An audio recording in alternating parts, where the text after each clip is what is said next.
मोह और मोक्ष ना एक दूसरे का बहुत विरोधाभासी है। इसीलिए जितने भी बाबा, ऋषि, मुनि, सन्यासी होते हैं, ये सबसे पहले मोह को काटते हैं अपने। तो मोक्ष के प्रति आपको बढ़ना है तो आपको मोह से संबंध तोड़ना पड़ेगा। शिव जी डिस्ट्रॉयर है और डिस्ट्रॉय किया विष्णु जी ने आके। अब कहाँ चंगेज खान खूंखार मॉन्स्टरस, और दूसरी तरफ है गौतम बुद्ध शांति के प्रतीक। इन दोनों में एक अजीब सी समानता मिली पड़ते समय कि भारतीय जो सबसे अच्छे योद्धा होते हैं ना, उनको नरकार।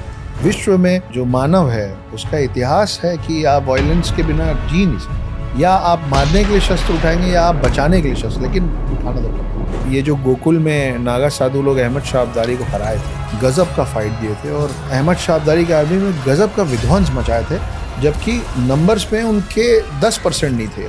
तू भिक्षु है, असुरों का भक्षक है, तू भक्त है, धर्म का रक्षक है।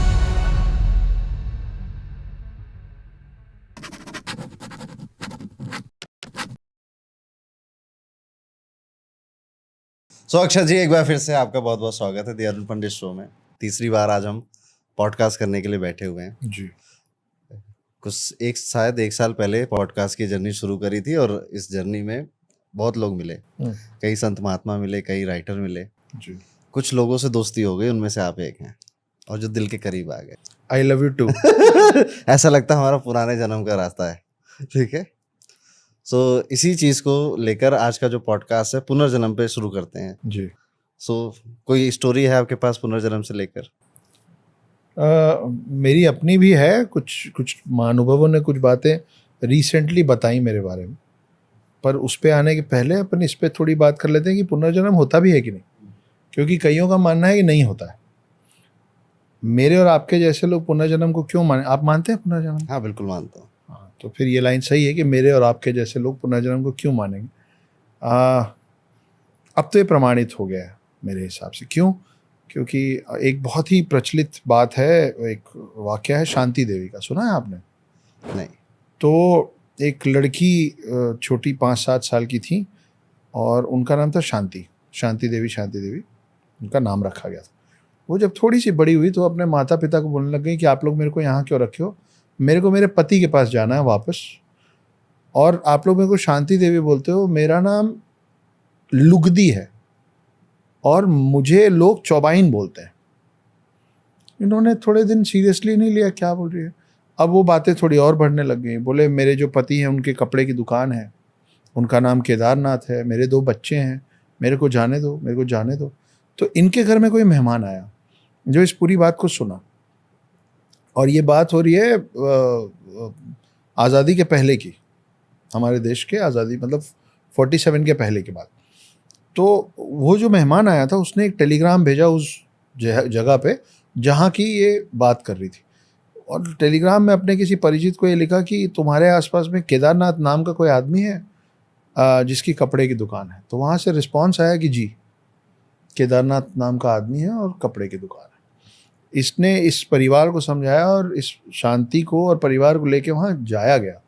जब वहाँ पहुँचे तो उस कस्बे के बाहर से वो बच्ची अपने पिछले जन्म के घर का रास्ता खुद तय की और रास्ते में बताती गई कि इस गली में जाओगे तो फलाने का घर है, उस गली में जाओगे तो ढिकाने का घर है। वो घर पहुंची तो इन लोगों ने उसका फिर से टेस्ट लिया। इन लोगों ने केदारनाथ के भाई को सामने बिठाया जो लगभग 50-60 साल के उम्र में उस समय थे, कि ये हैं केदारनाथ। तो बोले झूठ बोल रहे हो तुम लोग, ये केदारनाथ नहीं है, ये उनके भाई है। केदारनाथ का है। तो जब केदारनाथ को फिर सामने लाया गया, वो केदारनाथ को कुछ ऐसी बातें बताई जो सिर्फ उन दोनों को पता होनी चाहिए, मतलब पति पत्नी के बीच की बात हो। कुछ सीक्रेट्स, कुछ डिस्कशंस, कुछ अच्छी मेमोरीज जो किसी हालत में उस लड़की को नहीं पता होनी चाहिए थी। तब इन लोगों को समझ में आया कि ये जो बोल रही थी कि मुझे लोग चौबाइन बोलते थे, वो इसलिए बोलते थे क्योंकि केदारनाथ का पूरा नाम था केदारनाथ चौबे। तो जैसे बचपन में, मतलब पूरा अभी भी गाँव में पंडित की पत्नी को पंडिताइन बोल देते हैं, है ना, वैसे उसको चौबाइन बोलते थे। तो उसको वो बात याद थी। वो अपने बच्चों से मिली, रोई, बच्चे हो गए बड़े बड़े। फिर वो उन लोगों को बोली कि घर के फला कोने में मैंने कुछ पैसे छुपाए थे, इन सब के सामने जाके वो पैसा निकाल के लाई। ये बात पूरे देश में बहुत मतलब आग के जैसे फैली और ये पहुंची पहले गांधी जी के पास। पहले गांधी मैं इसलिए बोल रहा हूँ क्योंकि अब बहुत सारे गांधी हो गए। तो मोहनदास करमचंद गांधी, जिनको देश के पिता भी माना जाता है, जिससे मैं बहुत ज़्यादा इत्तेफाक नहीं रखता हूँ, उनके पास पहुंची तो उन्होंने एक कमेटी का गठन किया इस बात की प्रामाणिकता जांचने के लिए। और फिर वो कमेटी ने भी जब बाद में रिपोर्ट दी तो यही रिपोर्ट दी कि ये और कोई नहीं है, ये शांति जो है वो ही पुनर्जन्म में लुक दी थी, और बस किसी, वो जो बोलते हैं ना टेक्निकल ग्लिच, तो स्पिरिचुअल ग्लिच जब हो जाता है तो आपको गलती से कई बार पिछले जन्म की याद रह जाती है। या तो ये मतलब ये स्पिरिचुअल ग्लिच हो सकता है कि एक आम इंसान को अपना पिछला जन्म याद रह गया है, और या फिर आप एक्चुअली स्पिरिचुअली इतने हाई हो जाएं। स्पिरिचुअल वर्ड आता है स्पिरिट से, स्पिरिट मतलब आत्मा, जिसको हम सोल भी कहते हैं। तो आप सोल, आपका स्पिरिट इतना हाई लेवल पे चला जाए कि आपको वो जो सुपर पावर है ऊपर, वो आपको अलाउ कर दे कि ठीक है, तुम उस परिपक्वता पे पहुंच गया है तुम्हारा सोल, या तुम्हारे सोल का एज वहां पहुंच गया है कि अब तुम उसको याद भी रखोगे ना तो तुम उसका ढिंढोरा नहीं पीटोगे। तुमको मालूम रहेगा कि तुम पिछले जन्म में कौन थे, क्या थे, तुम्हारा पिछले जन्म का किससे लेना देना है, और तुम ये जीवन व्यतीत करोगे उन लोगों के साथ पूरा कर्म हिसाब बराबर करने में। क्यों? क्योंकि तुम्हारा सोल अब उस लेवल पे है कि तुमको मोक्ष की प्राप्ति चाहिए। नहीं तो उसके पहले तो हम लोग यहीं खेलते रहते हैं। अब मोक्ष की प्राप्ति क्या है? आप जैसे जैसे आपके आसपास जितने मोह पाश होते हैं, जब आप उसको एक एक करके काटते चले जाते हैं तो आपका कनेक्शन यहाँ के दुनिया से, दूसरी आत्माओं से, यहाँ के मटेरियलिस्टिक वर्ल्ड से कटता चला जाता है। और आप सोचिए ना कि एक पतंग, मैं उदाहरण दे रहा हूँ, एक पतंग एक डोर से बंधा हुआ है, ठीक है, आप उसको कितना आप ढील दे दें, लेकिन वो जुड़ा तो डोर से, तो क्या होगा कि जब आप चाहेंगे आप उसको वापस खींच लेंगे। लेकिन अगर वो जो आप पतंग उड़ा रहे हैं वहाँ पे बीच में कोई आया और धागे को काट दे, तो फिर पतंग कहीं भी जा सकती है। तो ये जो धागा है ना, ये हम लोगों का मोह है जो जुड़ा हुआ है। आप देखिए, एक नॉर्मल इंसान पैदा होता है, फिर उसको समझाया जाता है, देखो पढ़ाई अच्छे से करो, नौकरी चाहिए, नौकरी चाहिए, नौकरी चाहिए। उसके दिमाग में बैठ जाता है अच्छे से पढ़ना है क्योंकि नौकरी चाहिए। नौकरी मिल जाती है तो वो आसपास वालों को देखता है तो बोलता है गाड़ी चाहिए। फिर जब गाड़ी मिल जाती है तो बोलता है घर चाहिए। फिर घर मिल जाता है तो बोलता है लाड़ी चाहिए। फिर शादी हो जाती है तो फिर पत्नी और आसपास के सब लोग बोलते हैं बच्चा करो, बच्चा करो। फिर जब बच्चा हो जाता है तो अब वो अच्छे से पढ़े और उसको अच्छे से नौकरी मिले, इसलिए आप और मेहनत करने लग जाते हैं। और मरते दम तक वो ये चाहता होता है कि मेरे पोते की शादी देख लूँ, मेरे बेटे या बेटी के बेटे का मुंह देख लूँ, पोता हो गया और शादी भी हो गई तो उसके बच्चे का मुंह देख लूँ।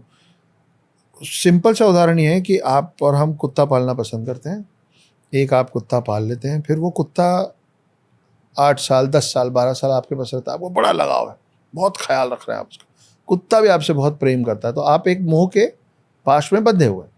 अब जब वो कुत्ता मर गया, दुख तो होगा कि कोई चला गया, लेकिन हम ऐसे भी सोच सकते हैं ना कि चलो एक डोरी कटी, मोह का एक पाश खत्म हुआ, हम क्या करते हैं, हम एक नया कुत्ता खरीद लाते। तो हम चाहते ही नहीं कि हम इस सर्कल से बाहर चले जाए, हम अपने दुख खुद बनाते हैं, हम मोह में पड़ते रहते हैं। तो मोह और मोक्ष ना एक दूसरे का बहुत विरोधाभासी है। इसीलिए जितने भी बाबा, ऋषि, मुनि, सन्यासी होते हैं, ये सबसे पहले मोह को काटते हैं अपने।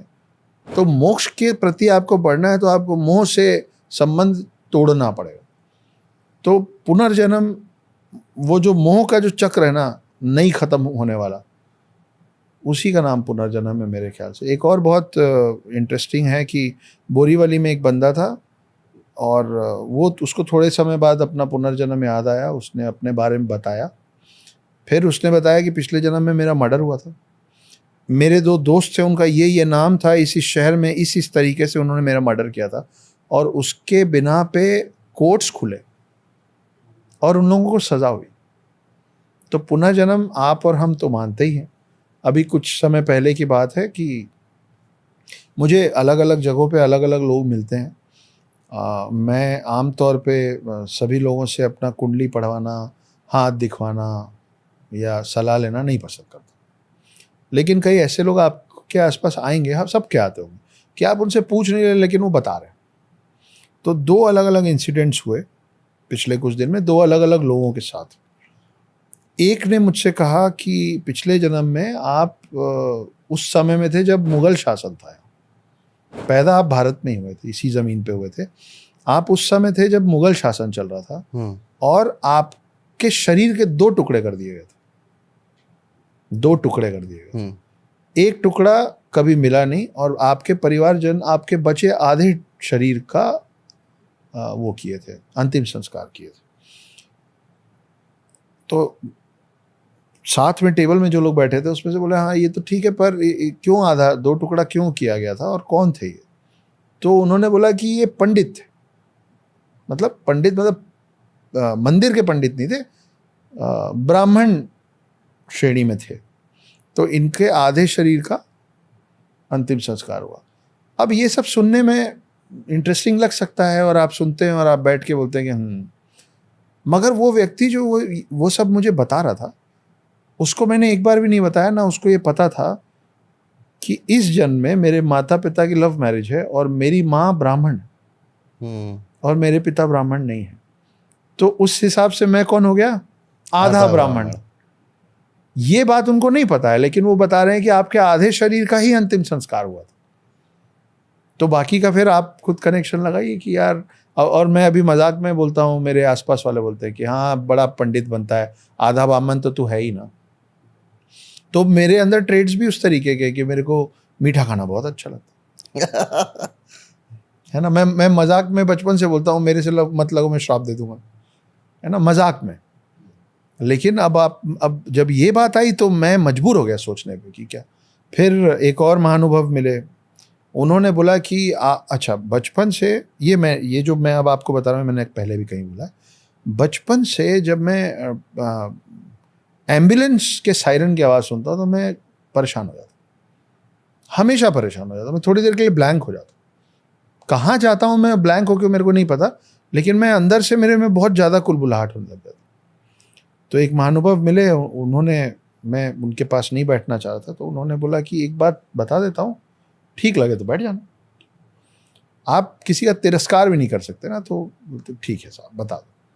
तो उन्होंने बोला कि पिछले जन्म में, ये जो पहले बताया उन्होंने ये नहीं बोला कि पिछले जन्म में, उन्होंने बोला कि एक जन्म में तुम्हारे साथ, ये बोले कि पिछले जन्म में तुम महिला थे और घर से अस्पताल ले जाने के रास्ते में तुम्हारा देहांत हो गया था। उनको मैंने नहीं बोला हुआ है कि मेरे को एम्बुलेंस की आवाज़ से अभी भी कुछ। तो मेरा ये भी मानना है कि कई बच्चे जो, देखिए आप अपने आसपास देखेंगे ना, कोई बच्चा सबके गोद में आराम से जाता है, कोई बच्चा किसी के पास नहीं जाता, कोई बच्चा पानी से डरता है, कोई बच्चा पानी में खेलता है ना। ये सब जो है मेरे को लगता है कि शुरुआती तौर में उस सोल की जो पिछले जन्म की मेमोरीज हैं वो इंस्टिगेट करती हैं उनको कि एक किसी चीज़ से जो फोबिया है। अब बच्चा है, उसको मालूम ही नहीं कि पानी में डूबना क्या होता है, तो पानी से डर क्यों रहा है, उसके पीछे लॉजिक क्या है कि उसको पानी से डर लग रहा है, या आप उसको पानी में छोड़ना चाह रहे हैं तो पानी में नहीं खेलना चाह रहे। और एक दूसरे कई बच्चे होते हैं जो मतलब उनको नहलाने घुसा दो तो निकलना नहीं चाहते हैं, फिर वो पानी में ही छप छप करते होते हैं। ऐसे कई लोग 2 व्हीलर पे बैठने में डरते हैं बच्चे, और कई बच्चे मतलब रोग आके जब उनके घर से कोई निकल रहा हो तो उनको पहले आपको आसपास एक चक्कर घुमाना लग पड़ता है, तभी वो जाने देते हैं। और दूसरा एक बच्चा है जिसको आप ज़बरदस्ती पे बैठाएंगे तो नहीं बैठेगा। तो इस तरीके की जो चीज़ें हैं, शायद मेरी ये 1-2 चीज़ें जो लोगों ने मुझे बताया, उसी बिना पे उनका भी होता होगा कि किसी का अगर रोड एक्सीडेंट हुआ होगा तो शायद वो मोटरसाइकिल से बैठने में डरता होगा, कोई डूब के अगर मरा होगा तो शायद वो इस जन्म में वो बच्चा पानी से थोड़ा सतर्क रहता होगा। ऐसा होता है। और पुनर्जन्म पे हमें वैसे भी मानना पड़ेगा, गीता में श्री कृष्ण ने साफ साफ बोला है कि मैं तुम्हारे इस जन्म और आने वाले सारे जन्मों को करता धरता हूँ मैं। श्री कृष्ण ने वहाँ पे साफ साफ ये क्लियर कर दिया कि पुनर्जन्म होते हैं। दूसरा जो आपने कहा कि पुनर्जन्म की, तो मेरी भी ऐसी मुलाकात हुई थी। अरे बताइए ना। तो एक पंडित जी मिले, तो वो नहीं जानते थे कि मैं कौन हूँ, मैं किस तरह का काम करता हूँ। वो नाड़ी पत्रा पढ़ते थे। तो अभी साउथ में ये बहुत फेमस है नाड़ी पढ़ना। कई नाड़ी केंद्र होते हैं जहाँ पर आप जाओ तो आपके पास्ट लाइफ और आने वाली लाइफ का, आपकी इवन वाइफ और हस्बैंड का नाम भी लिखा होता है। नाड़ी केंद्र बोलते हैं। तो साउथ में केरल वगैरह में बड़ा फेमस है ये। कई सारे फेक भी हैं और कई सारे फ्यूचर का भी मालूम होता है। फ्यूचर का भी लिखा होता है, शादी कैसी, आपका जीवन साथी कौन होगा। बिल्कुल। और वो पढ़ते हैं वहाँ पे, नाड़ी रीडर्स होते हैं। तो ऐसे एक मुलाकात हुई, तो उन्होंने कहा कि मेरा पिछला जन्म हुआ था मथुरा में और मैं एक शिक्षा अधिकारी था और मैं सरकार के साथ काम करता था और लोगों की सरकारी नौकरियां खूब लगाता था। ठीक है, मतलब उनको पूरी हेल्प करता था सरकारी नौकरी। तो ऐसे कर करके मैंने बहुतों का परोपकार किया। मेरे दोस्त की एक सिस्टर रही होगी और उस सिस्टर की शादी होने वाली होगी। सो उस दोस्त ने मुझसे पैसे मांगे होंगे, मैंने उसको पैसे दिए नहीं, नहीं दिए। कोई XYZ रीज़न, तो उसकी शादी नहीं हो पाई। ठीक है, तो वहाँ से मुझे एक कर्ज लगा कि तुम्हें कभी बहन का सुख नहीं मिलेगा। ठीक है, ओके। तो मेरी सिस्टर नहीं है। ठीक है, और ये बात उन्हें पता नहीं थी, पर वो मेरे पुनर्जन्म से कनेक्ट करके बता रहे हैं। और ये उस टाइम उन्होंने बताया था जब मैं पढ़ाता नहीं था, जैसे अभी तो ज्योतिष पढ़ाने लग गया जी। हूँ। तो सोचिए उस समय शिक्षा अधिकारी, एजुकेशन से रिलेटेड, आज का भी काम जो है इस लाइफ में वो पढ़ाई और एजुकेशन से रिलेटेड, और बड़े इत्तेफाक से शुरू हो गया। कोई नहीं कि ऐसा प्लानिंग के साथ शुरू हुआ होगा। जी। और जैसे उन्होंने कहा कि कईयों की हेल्प करी। ठीक है, तो मैं अपनी लाइफ में ये देख रहा हूँ कि मुझे बहुत ज़्यादा कुछ नहीं आता, पर मुझे हेल्प करने कई लोग आ जाते हैं। ठीक है, तो शायद उस लाइफ में जिनकी की थी वो लौट लौट के वो आ रहे लौट हैं। लौट, हाँ, तो कर्म से तो पुनर्जन्म जुड़ा ही हुआ है। जब तक आप अपने पूरे कर्म नहीं काटेंगे। मुंबई में मैं एक बार एयरपोर्ट जा रहा था ऑटो से, क्योंकि वो मेरे को दरिया पार करके आना होता है तो लंबा पड़ता है। तो दरिया पार करके आने वाला रास्ता छोटा है, तो दूसरी तरफ ऑटो होता है। मैं एयरपोर्ट जा रहा था। मेरी आदत है जो भी मेरे आसपास होते हैं उनसे नाम क्या है, कहाँ से हो, बात करते करते। तो एक अधेड़ उम्र का ऑटो चालक था, मैं पीछे बैठा, थोड़ी बहुत बतियाते हम पहुंच गए एयरपोर्ट। और मैं एयरपोर्ट किसी को लेने जा रहा था और मैं लेट हो गया था 2-5 मिनट। तो मैं मान के चल रहा था कि बिल्कुल बाहर खड़े मिलेंगे मुझको। तो मैं उनको बोला कि बाबा आप 5 मिनट रुको, मैं उनको लेके आता हूँ, अपन जहाँ से आए वहीं छोड़ दीजिएगा। उस समय उनका ऑटो का मीटर बन रहा था कुछ 250 का, 170-175। तो बोले जी जी आप हो क्या, ये मैं इंतज़ार करता हूँ। मैं जल्दबाजी में उनका नंबर लिया नहीं ऑटो वाले का, कौन लेता है। बस मैंने ऑटो का नंबर पढ़ लिया कि भीड़ में मैं पहचान जाऊँ, ये वाला है। मैं अपना जो भी हाथ में मैं सैचल रखता हूँ, साइड पॉकेट बैग, वो लेके मैं चला गया। जब मैं वहाँ पहुँचा तो पता चला कि 20-25 मिनट फ्लाइट लेट है और काफ़ी अंदर चल के जाना पड़ता है। तो अब आ रहे हैं में मैं आधे घंटे खड़ा रहा। आधे घंटे बाद वो आए। मैंने उनको बोला था ये पार्किंग के आसपास खड़े होने नहीं देते हैं, तो मैंने उनको बोला था थोड़ा सा आगे जाएंगे, वहाँ पेट्रोल पंप है, वहाँ वेट कीजिएगा। बोले ठीक है। आधे घंटे बाद मैं एक बार के लिए सोचा कि आदमी यही सोचा होगा कि मेरे को बेवकूफ़ बना के चला गया यार ये, लेकिन देख लेते हैं। बोला था कम से कम मैं अपने साइड का प्रॉमिस तो रखूं। तो मैं उनके साथ उनका सामान लेके जो जिनको मैं लेने आया था उस पेट्रोल पंप तक गया। तो वो आदमी अभी आधे घंटे बाद तक मीटर चालू करके मेरा वेट कर रहा था। हम बैठे, मैं माफ़ी मांगा, बोला कोई बात नहीं साहब। मैं बोला चलते हुए, मैं बोला एक बात बताइए, मैं बोला था मैं 5 मिनट में आ रहा हूँ, मैं 35 मिनट में आया हूँ, आप खड़े हुए हो। अगर और आधे घंटे वेट करते और उसके बाद आपको समझ में आता कि यार ये प्यार से बात करके कोई मेरी काट के चला गया, तो कैसे मालूम था आपको कि मैं लौट के आऊँगा। इतना प्यारा जवाब दिया अरुण जी उसने। बोले साहब ऐसा है कि अगर आप नहीं आते तो मैं मान लेता कि पिछले जन्म का मैंने आपका कर्जा खाया होगा। ये मीटर का पैसा जो डूब गया वो मेरा कर्जा उतर गया। आप आ गए, मैं वेट कर रहा था।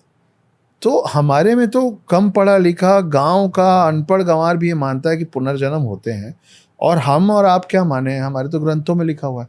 अब ये जो दशावतार हैं, वो दशावतार क्या है? विष्णु जी के अलग अलग जन्म है ना, अवतार, यस। जिसमें से 9 जन्म हो चुके हैं। दशावतार में से 9 अवतार आ चुके हैं, और अब क्योंकि हम कलयुग में हैं, अब अगला अवतार कल की अवतार आना। तो हमारे और कर्म जो आप मैंने बताया कि आधा शरीर हुआ था, तो आपने बताया दूसरों की मदद किया था, तो आ जाते हैं मदद। तो कर्म तो इतना जुड़ा हुआ है कि वो कहानी है ना कि राम ने बाली सुग्रीव में बाली पे तीर चलाया था, और फिर लास्ट में मतलब रिवर्सल हुआ श्री कृष्ण को, कि श्री कृष्ण के एड़ी में जो तीर आके लगा, वो शिकारी जो था वो बाली का नेक्स्ट जन्म था, और ये राम के नेक्स्ट जन्म थे।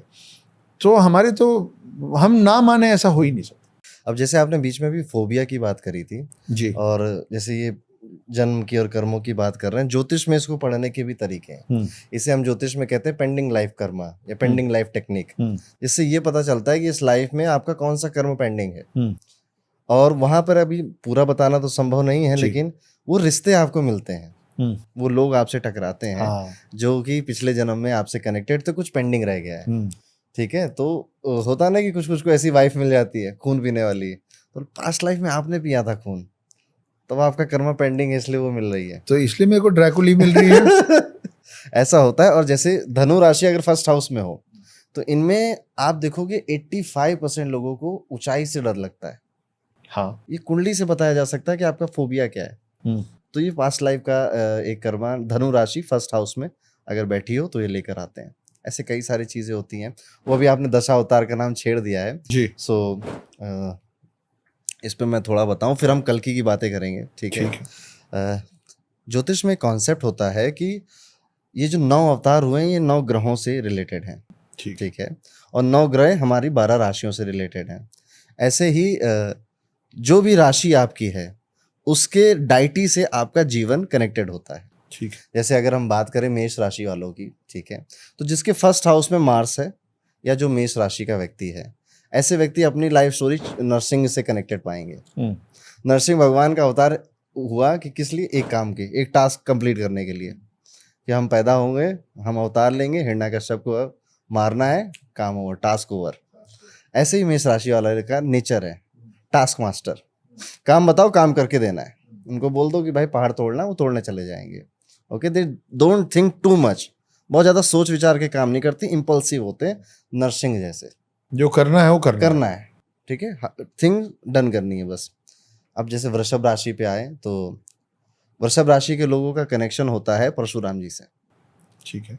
अब परशुराम जी को अगर आप देखोगे तो इनको गुस्सा बहुत आया। इनके जमदग्नि फादर थे, फिर उन्होंने 21 बार क्षत्रियों विहीन कर दिया। करेक्ट। जितनी बार भी इन्होंने एक राजा को मारा था, इनके फादर ने बोला था उसकी जगह दूसरा राजा रखना पड़ेगा तुम्हें, ताकि समाज की व्यवस्था बनी रहे, बैलेंस बना मेंटेन रहे। तो ये हर बार जब एक राजा को, क्षत्रिय राजा को मारते थे, तो उसके बाद ये ढूंढते थे कि हु इज द वर्दी वन, उसको फिर राजा बनाते थे। ऐसे ही वृषभ राशि वाले नेचर हैं। ये एक परंपरा को या एक ट्रेडिशन को खत्म करके उसको दोबारा से स्टेबल करने की पूरी लाइफ कोशिश करते रहते हैं। अभी के हिसाब से उदाहरण के हिसाब से, जैसे कि ये अपने घर में होगा, इनके घर में लेट्स सपोज ये घर के सबसे छोटे हैं, घर में कोई गलत परंपरा चल रही है कि लड़कियों को काम नहीं करने दिया जाएगा, तो ये उस परंपरा के खिलाफ लड़ेंगे, उसको ख़त्म करेंगे और अपनी वाइफ से काम करवाएंगे और एक नया ऑर्डर इस्टेब्लिश करेंगे जो कि ज़्यादा प्रोग्रेसिव होगा, ज़्यादा समाज या समय के हिसाब से मॉडर्न होगा। ये इस हिसाब से काम करेंगे।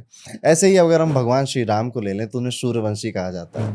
तो सूर्यवंशी यानी कि आप जैसे सिंह राशि वालों को सूर्यवंशी मान सकते हो। फर्स्ट हाउस में अगर सूर्य है आपका, तो आपकी कहानी राम जी से ऐसे कनेक्टेड होगी, जो कि बहुत ज़्यादा मॉरल हो, मॉरली आप बहुत ज़्यादा स्ट्रांग हो। ठीक है, और उसी की वजह से पिटते हो। ठीक है, आप भगवान श्री राम को देखो, वो बहुत ज़्यादा आइडियलिस्टिक है, मॉरलिटी बहुत ज़्यादा है उनके लिए। शायद त्रेता युग में वो चल जाती होगी, पर आज कलयुग में आप की जो मॉरलिटी है वो आपको कष्ट दे, नुकसान पहुंचा। नहीं, मॉरलिटी तो उस समय भी कष्ट ही पहुंचाई है। कष्ट ही पहुंचाई है। राम जी भी तकलीफ तो पाए थे। और सिंह राशि वाले ये भी देखेंगे कि दूसरों के किए गए प्रोमिसेस या दूसरों ने जो अपने ऊपर दिक्कतें ले ली थी उसका खामियाजा आप भुगत रहे हो। जैसे दशरथ जी ने प्रॉमिस तो दशरथ का था ना, राम जी का तो लेना ही देना नहीं था। हाँ, कैकेयी से जो प्रॉमिस लिया था, लेकिन वनवास पे जाना पड़ा इनको, राम को जाना पड़ रहा है। सो इस तरह से दूसरे, यानी कि आपके रिश्तेदार यूजुअली आपके फादर ही होते हैं इस लाइफ में भी। अच्छा, वो कुछ ऐसा काम करेंगे जिसको आप भुगत रहे हो। जैसे कि पापा ने बहुत ज़्यादा लोन ले लिया, कर्ज ले लिया, नाउ यू हैव टू पे, और आपकी लाइफ जा रही है उसको पे करने में।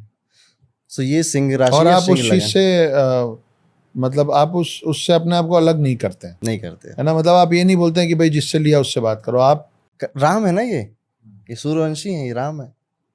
और जैसे मैंने थोड़ी देर पहले बताया था, इनसे लाइफ में वो चीज़ मांगी जाती है जो लॉजिकली गलत है, मॉरली ठीक है बिल्कुल, वो चीज़ इनसे मांगी जाती है, वो चीज़ इनको देनी पड़ती, नहीं देते हैं तो दिक्कत होती है। जैसे सीता जी ने मांगा कि सोने का हिरण ला के दो, लॉजिकली गलत है कि सोने का हिरण तो होता ही नहीं है। मॉरली ठीक है कि वाइफ मांग रही है तो मुझे कुछ तो करना है, वाइफ के लिए देना है।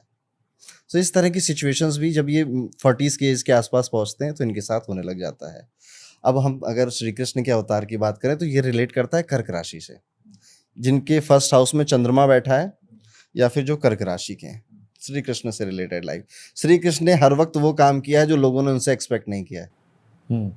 लोगों ने नहीं एक्सपेक्ट किया था कि जब महाभारत का युद्ध होगा तो आप ज्ञान देंगे गीता का। ऐसे ही कर्क राशि वाले लोग हैं, ये वो काम करते हैं जो लोगों ने इनसे एक्सपेक्ट नहीं किया है। इमोशनली हो या फिर प्रैक्टिकली, ये बिल्कुल अलग हाँ, आप डिफरेंट खुद वे में लड़ रहे हैं चलते हैं। पांडवों की तरफ से, लेकिन अक्षुणी सेना दे दी कौरवों को। बिल्कुल अनप्रिडिक्टेबल काम करेंगे जस्ट लाइक कृष्ण। हम्म, तो ये ऐसा नेचर होता है हर राशि का, अपने डायटी के साथ बंधा होता है। अभी आपने बीच में एक बात कही थी कि मैं बचपन से कहता था कि श्राप दे दूंगा। हम्म, एक्चुअल में ऐसे लोग आज भी हैं जिनकी अगर पर्टिकुलर प्लैनेटरी कॉम्बिनेशन मिल जाए हॉरोस्कोप में तो उनके श्राप लग जाते हैं अच्छा। और आशीर्वाद भी लग जाते हैं। क्या अब इस वीडियो में लोग कमेंट करके बताएंगे, मैं बता दे रहा हूँ। जिसके भी कुंडली में जुपिटर केतु आप साथ में एक हाउस में बैठा देख लोगे, ये व्यक्ति जिसको जो बोल देगा उसको लग जाता है आशीर्वाद। अब भगवान ने इनका नेचर ऐसा बनाया ना कि जल्दी आशीर्वाद देते नहीं है या जल्दी किसी को अच्छा बोलते बड़े नहीं है, कंजूस हैं कंजूस शब्दों है को आशीर्वाद लेके। के लिए। और इसी का उल्टा जिसका सैटर्न केतु साथ में मिलेगा आपको, ये व्यक्ति बुरा जो बोल देगा वो हो जाएगा, अच्छा। और ये जल्दी बुरा नहीं बोलते किसी को। हाँ, हमारे बीच एक दोस्त था, उसको हम मजाक में काली जुबान बोलते थे। ये सच में हुआ है मेरे स्कूल टाइम में कि हम कई दोस्त बैठे हुए थे और एक दोस्त बोला मेरे को जाना है और बाकियों का मन नहीं था कि वो जाए। तो जैसे ही वो निकल रहा था ना, तो उस एक दोस्त ने बोला कि देखना तू जा रहा ना, मजाक में, तू जा रहा ना, देखना अभी अगले चौराहे पे ना एक्सीडेंट हो जाएगा तेरा। हाँ वाह करके वो निकला और 10 मिनट बाद वो वापस आया, उसका सही में एक्सीडेंट हो गया। बोला तब से हम लोग उसको, और वो जब बोलता था जो बोलता था लगभग हो जाता। ऐसे ही जिसका मूलांक साथ होता है, भाग्यांक साथ होता है, उनके साथ उनकी जुबान भी काली होती है। ऐसा? तो ये जब मतलब जैसे सोच के बोलेंगे तो नहीं होगा। हम्म, जैसे मैं सोच के बोलूं कि यार मेरा सीए का एग्जाम क्लियर हो जाए, नहीं, जो इत्तेफाक से मुंह से निकल गया, हाँ, जो मन गलती में आया और मुंह पे आ गलती गया। से निकल गया, वो चीजें सच हो जाती, मूलांक साथ की या भाग्यांक साथ की। तो ऐसे कई इंटरेस्टिंग चीजें हैं जो ज्योतिष जिसको सत्यापित करती है, और मुझे तो अपनी लाइफ में एक्सपीरियंस करना पड़ता है, तो मैं तो बहुत बिलीव करता हूँ इन सब चीजों में। अब आपकी क्या राशि है, मेरी कुंभ राशि है, ठीक है। बताइए। कुंभ राशि को देखा जाए तो इसको ये नेटवर्किंग की राशि है। दूसरों से कैसे काम करवाना है कुंभ राशि को आता है। 11th हाउस में पड़ती है ना, तो इनको बखूबी आता है कि एक कोई टास्क है, कई सारे ग्रुप को मिलाकर कैसे मुझे इसको कैरी ऑन करना है। मतलब लीडरशिप क्वालिटी। हाँ, लीडरशिप क्वालिटी होती है। नेटवर्किंग में ज़्यादा कहूँगा कि इसकी क्वालिटी इनकी होती है। इनसे लोग कनेक्ट भी हो जाते हैं, इनके मिशन को देखकर या इनके एजेंडा को देखकर किसी ना किसी वजह से लोग कनेक्ट भी हो जाते हैं। कुंभ राशि सबसे ज़्यादा वो राशि है, इसे ज्योतिष की राशि बोला जाता है। तो जितने कुंभ राशि वाले लोग हैं, आप किसी का भी यूट्यूब पे चैनल उठा लो, किसी भी एस्ट्रोलॉजर का, और उसका मोस्ट व्यूड वीडियो देखो, वो कुंभ राशि का ही मिलेगा आपको। अच्छा, उनको इन चीजों पे ज्यादा इंटरेस्ट है ज़्यादा। तो कुंभ राशि वाले सबके चैनलों पे जा रहे हैं और अपनी राशि के बारे में सुन रहे हैं। तो ये भी कुंभ राशि के ज्योतिष की राशि बोला जाता है, और ये एक ऐसी राशि इसके अंदर सबके गुण मिल जाते हैं। हर एक राशि का थोड़ा थोड़ा गुण इसमें मिल जाता है। इसी तरह से जो पाइसेस है, मीन राशि या आखिरी राशि है, ये गुरु की राशि है, जुपिटर की। तो इनको मैं कहता हूँ ये भगवान भरोसे वाले लोग हैं। अच्छा। कि जो होगा देखा जाएगा यार, देख लेंगे, नौकरी छोड़नी छोड़ दो, बाद में देखा जाएगा, ये वाला एटीट्यूड लेके चलते हैं। और एक राशि है वृश्चिक। वृश्चिक राशि हनुमान जी से रिलेट करती है। पूरी रामायण निकल गई, हनुमान जी की मदद करने कोई नहीं आया। हनुमान जी ने सबकी मदद करी, और नोबडी कम्स टू, चल हनुमान यार तुझे कोई दिक्कत है मैं तेरी हेल्प कर देता हूँ, नहीं आया कोई। तो इस लाइफ में भी इनकी मदद करने कोई नहीं आएगा। नहीं, तो हनुमान जी के पास मदद लेके इसलिए भी कोई नहीं आया क्योंकि हनुमान जी को कभी मदद की जरूरत पड़ी नहीं। अरे वो जैसे इतने युद्ध चल शक्तिशाली रहा रहे था, हैं। कहीं भी चल रहा था, तो एक स्टोरी के माध्यम से भी अगर आप देखोगे तो नोबडी केम। जैसे हनुमान जी राम जी के बहुत काम आए, राम जी के कई सारे काम किए उन्होंने। हनुमान जी के काम कोई ऐसे नहीं कि हनुमान जी आप रेस्ट करो मैं चला जाता हूँ, ठीक है, ऐसा कोई नहीं था। तो इनको रेस्ट नहीं मिलता है। वृश्चिक राशि नहीं, रेस्ट सब मिलता है, बस वृश्चिक राशि कभी ये ना सोचे कि कोई मदद करने आएगा। अच्छा, वो तैयार रहे, जो करना है खुद करना है। ओके। तो वृश्चिक भी मंगल की राशि है, और ये मंगल कनेक्ट होता है हनुमान जी से। तो इस तरह से कई सारी चीज़ें हैं। ये स्लाइड बड़ी इंटरेस्टिंग है। ये एस्ट्रोलॉजी जब आप पढ़ते हो ना, और ये कहानियों से कनेक्ट करते हो लोगों की लाइफ को, तो बहुत दिलचस्प आती है।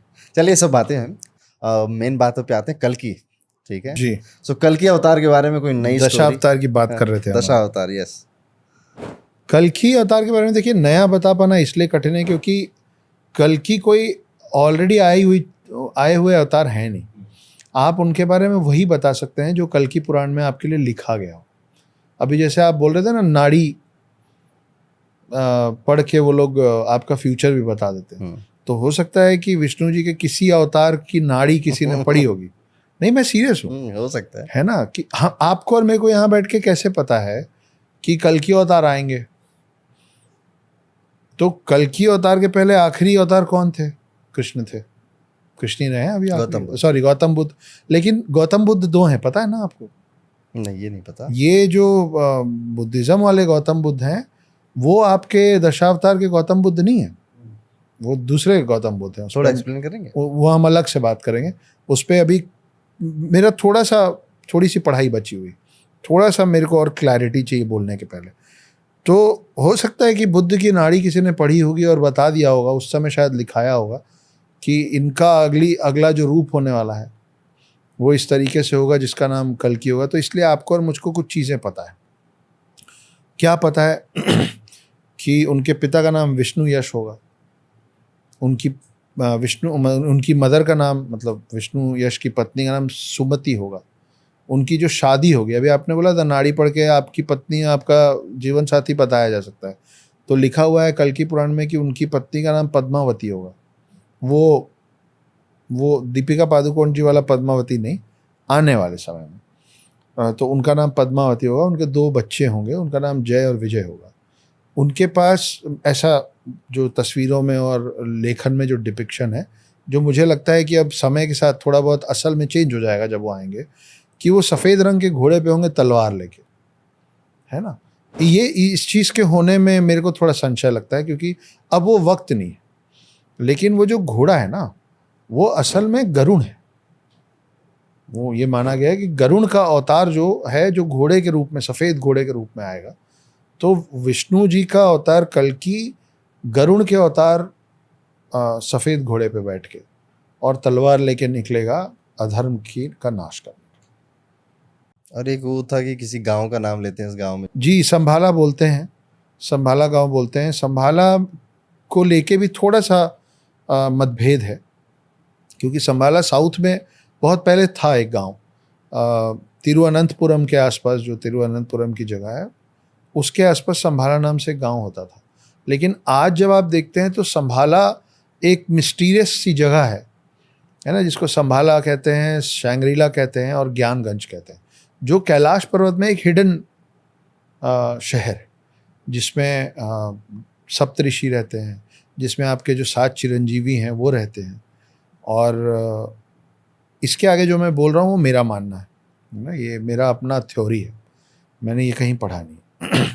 मेरा ये मानना है कि जितने भी जानवर और जितनी भी प्रजातियां पृथ्वी से विलुप्त हो जा रही, वो सब उस संभाला में या उस ज्ञानगंज में, जो कि आप और मैं देख भी नहीं सकते खुली आंखों से, क्योंकि वो हमारे लिए है नहीं, उस संभाला में इन सब लोगों को एकत्रित करके, जमा करके सुरक्षित रख लिया जा रहा है। अब बात आएगी कि क्यों रख लिया जाता है। ये मेरा मानना है कि इसलिए रख लिया जाता है क्योंकि जैसे फॉरेन कल्चर में ना टाइम लीनियर है, आगे बढ़ रहा है, हमारे में टाइम साइक्लिक है, गोल गोल घूम रहा है ना। इसीलिए महाभारत के शुरुआत में आप देखते थे एक व्हील घूम रहा है और आवाज़ आ रही है मैं समय हूँ, है ना। तो इसीलिए हम काल चक्र, समय चक्र बोलते हैं, ना कि काल स्ट्रेट, समय स्ट्रेट बोलते हैं। तो अब आप देखिए कि ये सतयुग, फिर त्रेता, फिर द्वापर, फिर कलयुग, वापस सतयुग, है ना। तो ये 4 युग का मिला के एक कल्प हुआ, लेकिन कल्प में पृथ्वी खत्म नहीं हुई, कल्प के बाद फिर से सतयुग शुरू हुआ।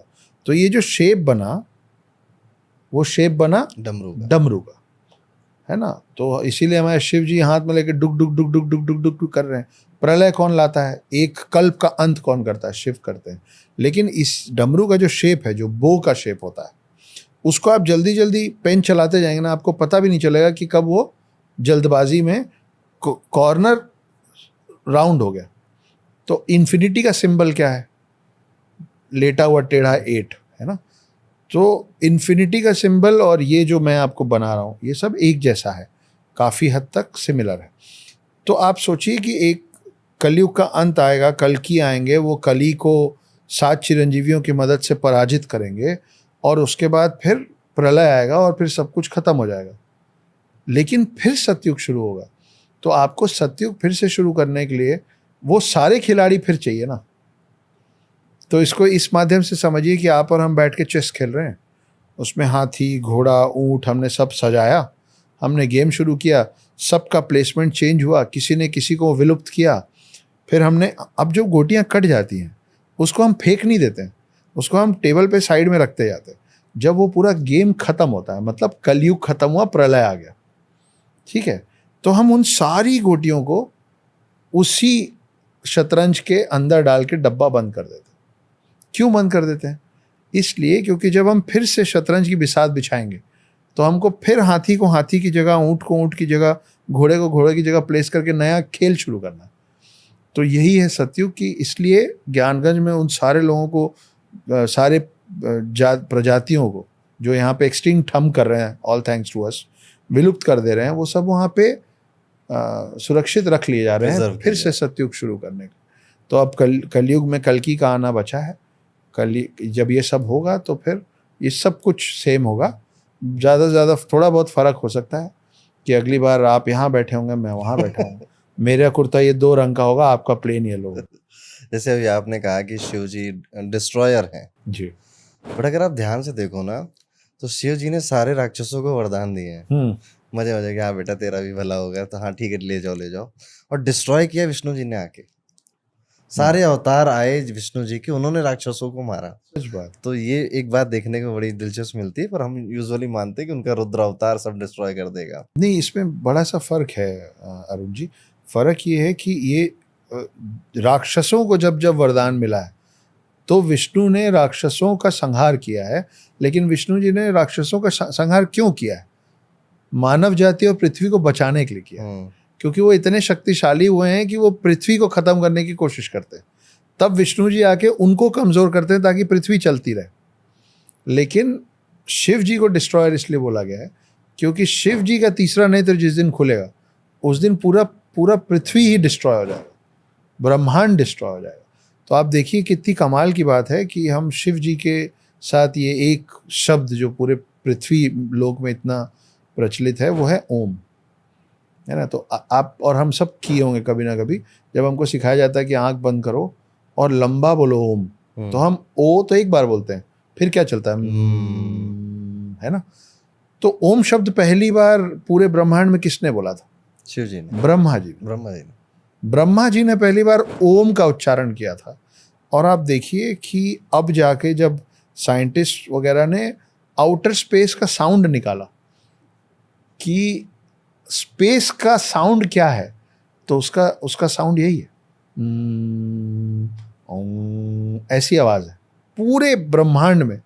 तो ब्रह्मांड बनाने वाले जो ब्रह्मा है उनकी जो आवाज है वही ना ब्रह्मांड की आवाज होगी।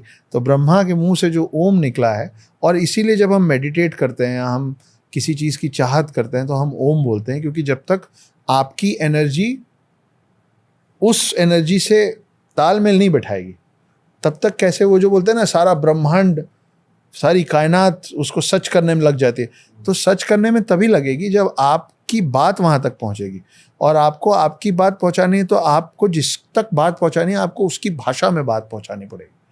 तो उससे जैसे अपन फोन उठा के हेलो बोलते हैं ना, ये ओम वही है कि ब्रह्मांड की आवाज से अपने आप का तालमेल बैठाने को ओम कहते हैं।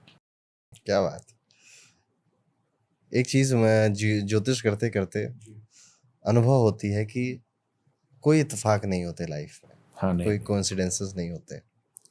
और आज आपको जो भी लग रहा है ना कि यार ये गलत हो रहा है मेरे साथ, कल यही लगेगा यार कितना सही हुआ वो। अभी मैं किसी वीडियो में सुन रहा था, एक पेरेंट्स थे, उनके 2 बच्चे थे, दोनों बच्चों ने आईआईटी का एग्ज़ाम दिया, एक बच्चे का सिलेक्शन हो गया, एक का नहीं हुआ।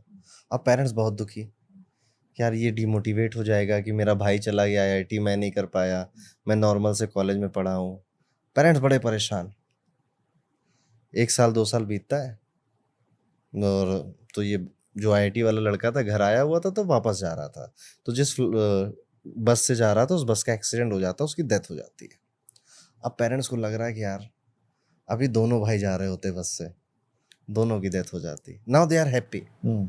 सो कौन सा मूवमेंट, एक क्षण चाहिए आपका माइंडसेट बदलने के लिए, करेक्ट, ठीक है, एक मूवमेंट चाहिए आपकी सारी सोच को चेंज करने के लिए, सारी डॉट्स को कनेक्ट करने के लिए। तो इस तरह से मैंने तो इस ज्योतिष करते करते इसीलिए कि जो भी लाइफ में हो रहा है वो किसी वजह से हो रहा है, तो इससे ना दुख होता है ना सुख होता है, मज़ा बहुत आता है। और फिर दिमाग लग जाता है कि उसके पीछे का रीज़न ढूँढने के लिए। कि जैसे आजकल किसी बुक का रिकमेंडेशन आया, रील्स देख रहे हैं, कई सारे लोग रिकमेंड कर देते हैं। अगर मुझे पसंद आई और मैंने उसको अमेज़न में डाला और मैंने घर मँगा लिया हुआ है, तो मैं वो बुक पढ़ूँगा ज़रूर। आमतौर पे लोग छोड़ देते हैं, क्योंकि उस बुक का मेरे घर तक आना, ये कुछ ना कुछ तो है। कोई तो कुछ कारण। तो मैं वहाँ पढ़ूँगा, पढ़ के शायद पॉडकास्ट में बोलूँगा या किसी और को समझाऊँगा या मुझे कुछ समझ आएगा। अरुण जी, आज आपके घर में एक किताब आई है, हुँ। उसका नाम है द नागा वॉरियर्स। अब कैसे पहुंची वो नहीं पता, लेकिन आ तो गई है। अब नागा की कुछ स्टोरी सुननी होगी लग रहा है। आएंगे उस पर भी आएंगे। सो आप कोइंसिडेंसेस पे कितना मानते हैं? मैं बहुत ज़्यादा मानता हूँ। अभी जो आपने कहा, सबसे पहले उसी पे जवाब देता हूँ। ये जो बात है ना कि उनको लगा कि पहले लगा अरे यार क्यों नहीं हुआ, और बाद में लगा बहुत अच्छा हुआ नहीं हुआ, तो ये तो मेरे जीवन का अनुभव रहा है इस बात पे कि 2014 में जब मेरी पत्नी मुझको छोड़ गई थी और साथ में मेरे बेटे को भी ले गई थी, मैं बहुत रोया, डिप्रेशन में गया, सुसाइड तक गया, बच गया, और हर चीज़ पे सवाल करता था कि ये सब क्यों हुआ, मेरे साथ ऐसा क्यों हुआ, मैंने किसी का बुरा नहीं किया, मेरे साथ ऐसा क्यों हुआ। और जब आप ये सवाल पूछते हैं ना कि मेरे साथ ऐसा क्यों हुआ, तो आप शिकायत कर रहे हैं कुल मिला के, ठीक है। अब मैं स्क्रीन राइटर हूँ, उस समय मैं रेस्टोरेंट चलाता था, एक एक करके मेरे सारे रेस्टोरेंट बंद हुए। मेरे को फिर वही सवाल था कि मतलब क्या बिगाड़ा है मैंने, मेरे साथ ये सब क्यों हो रहा है। मैं इतने कर्जे में चला गया कि मुझे इंदौर छोड़ना पड़ा और मुंबई आना पड़ा। हालांकि अब मैं लगभग सबका कर्जा उतार चुका हूँ, लेकिन और ऐसा था कि यार इंदौर शहर में हर कोई मुझको पहचानता था, सब मुझको जानते थे। सब छोड़ छाड़ के अब मैं इस अनजान शहर में पड़ा हूँ जहाँ मेरे को कोई नहीं जानता है, मेरे साथ ऐसा क्यों हुआ। फिर मैं राइटर बना और साथ साथ मैं स्क्रीन राइटर बना, तो मेरे को एक कमाल के व्यक्ति मिले जिन्होंने बोला कि सबसे अच्छा स्क्रीन राइटर कौन है मालूम है तुमको। तो मैं सोचा कि जिसका नाम लेंगे उनसे अपन संपर्क बनाएंगे कि साहब अपने नीचे काम दे दीजिए, हम भी सीख जाएंगे। तो उन्होंने बताइए कौन। मैंने सोचा था वो नाम बोलेंगे, मैं बोलूँगा नंबर दीजिए।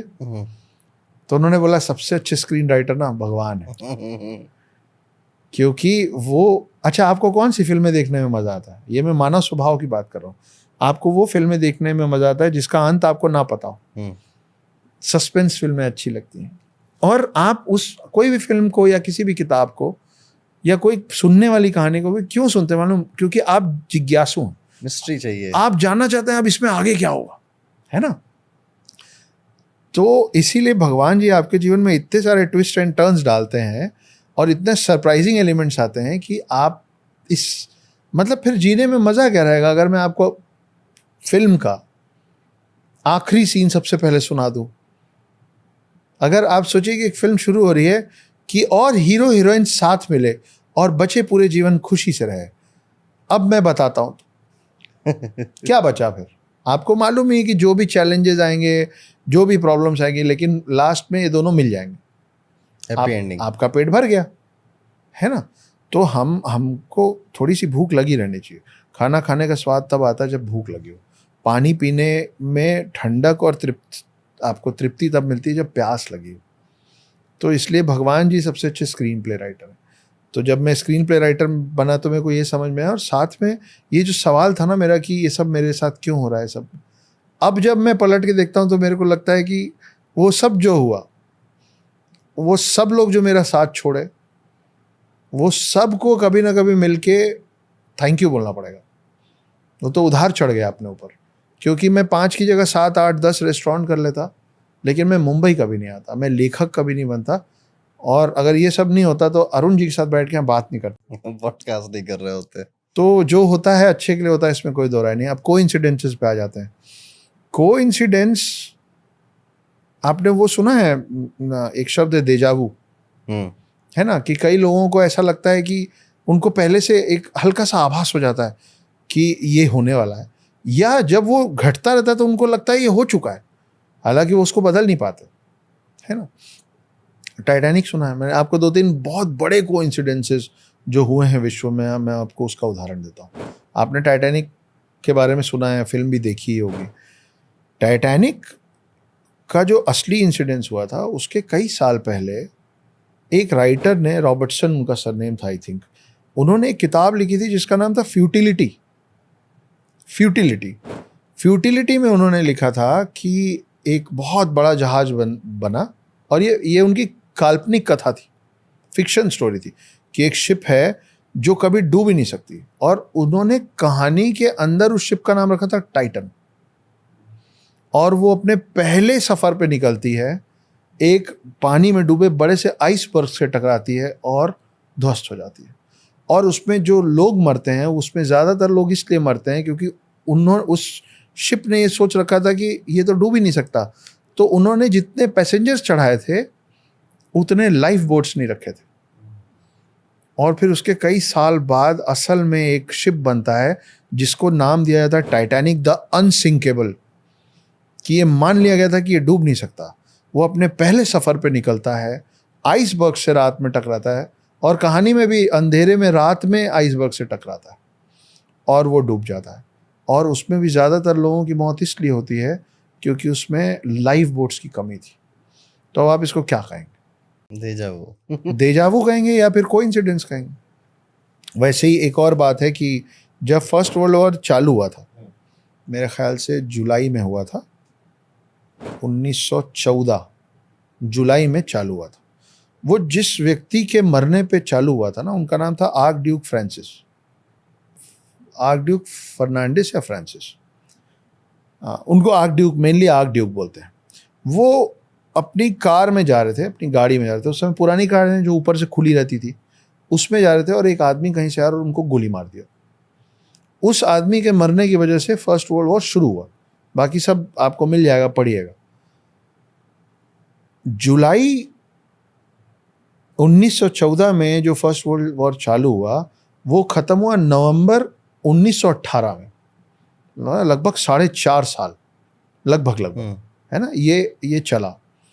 और वो जिस दिन वो फाइनल एग्रीमेंट हुआ ना, कि युद्ध विराम जिसको कहते हैं, ट्रूस कहते हैं, सीज फायर कहते हैं, वो जिस दिन हो के और युद्ध को रोका गया, उसकी तारीख थी 11 नवंबर 1918।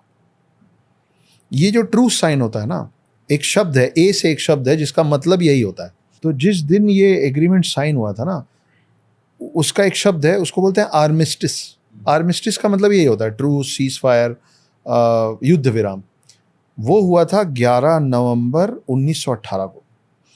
अब कोइंसिडेंस देखिए कि जुलाई 1914 में जिस आदमी के मरने पे फर्स्ट वर्ल्ड वॉर चालू हुआ था, वो जिस कार में बैठा था, उस कार का नंबर था A111118। तो उसका जो फुल फॉर्म है ना, वो है A111118। Armistice, A for armistice, मतलब जिस दिन एग्रीमेंट होगा युद्ध विराम का।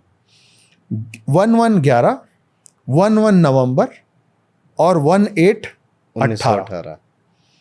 आपका युद्ध जिस दिन चालू हो रहा है उस दिन आपके सामने है कि 4.5 साल बाद किस तारीख को युद्ध रुकेगा। कितना बड़ा कोइंसिडेंस है ये। तो कई बार मुझे लगता है ये सब चीज़ लिखा हुआ है ऑलरेडी, और जो भी सुपर नेचुरल पावर्स हैं वो आपको बीच बीच में ना ऐसी छोटे छोटे वो दे देते हैं।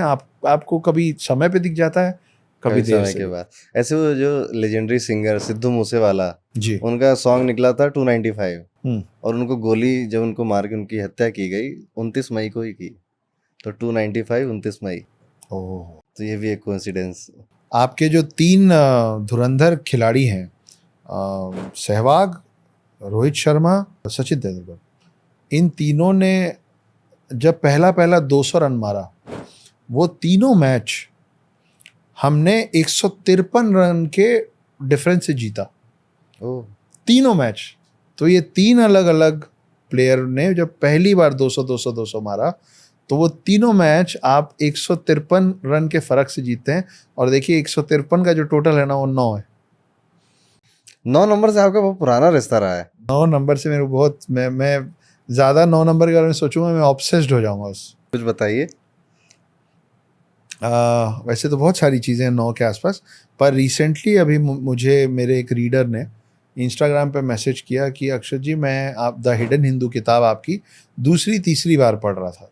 उसमें आपने सेकेंड बुक के चैप्टर 6 का नाम 9 रखा है, और उसमें आपने 9 की मिस्ट्रीज और 9 का मैथमेटिकल मैजिक दोनों बताया है।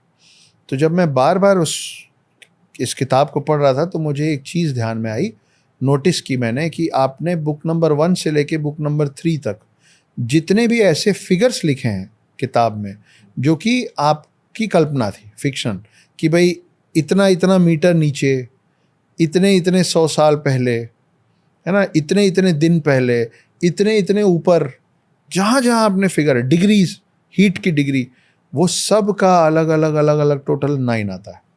और ये आपने सोच के नहीं किया था? मैंने सोच के नहीं किया था। दूसरा, मेरे शुरू के 2 जो बुक्स हैं उनमें 14 चैप्टर हैं, और द हिडन हिंदू की जो फाइनल और तीसरी किताब है उसमें 17 चैप्टर है। जब आप इन सबको टोटल करेंगे तो उसका टोटल आएगा 45।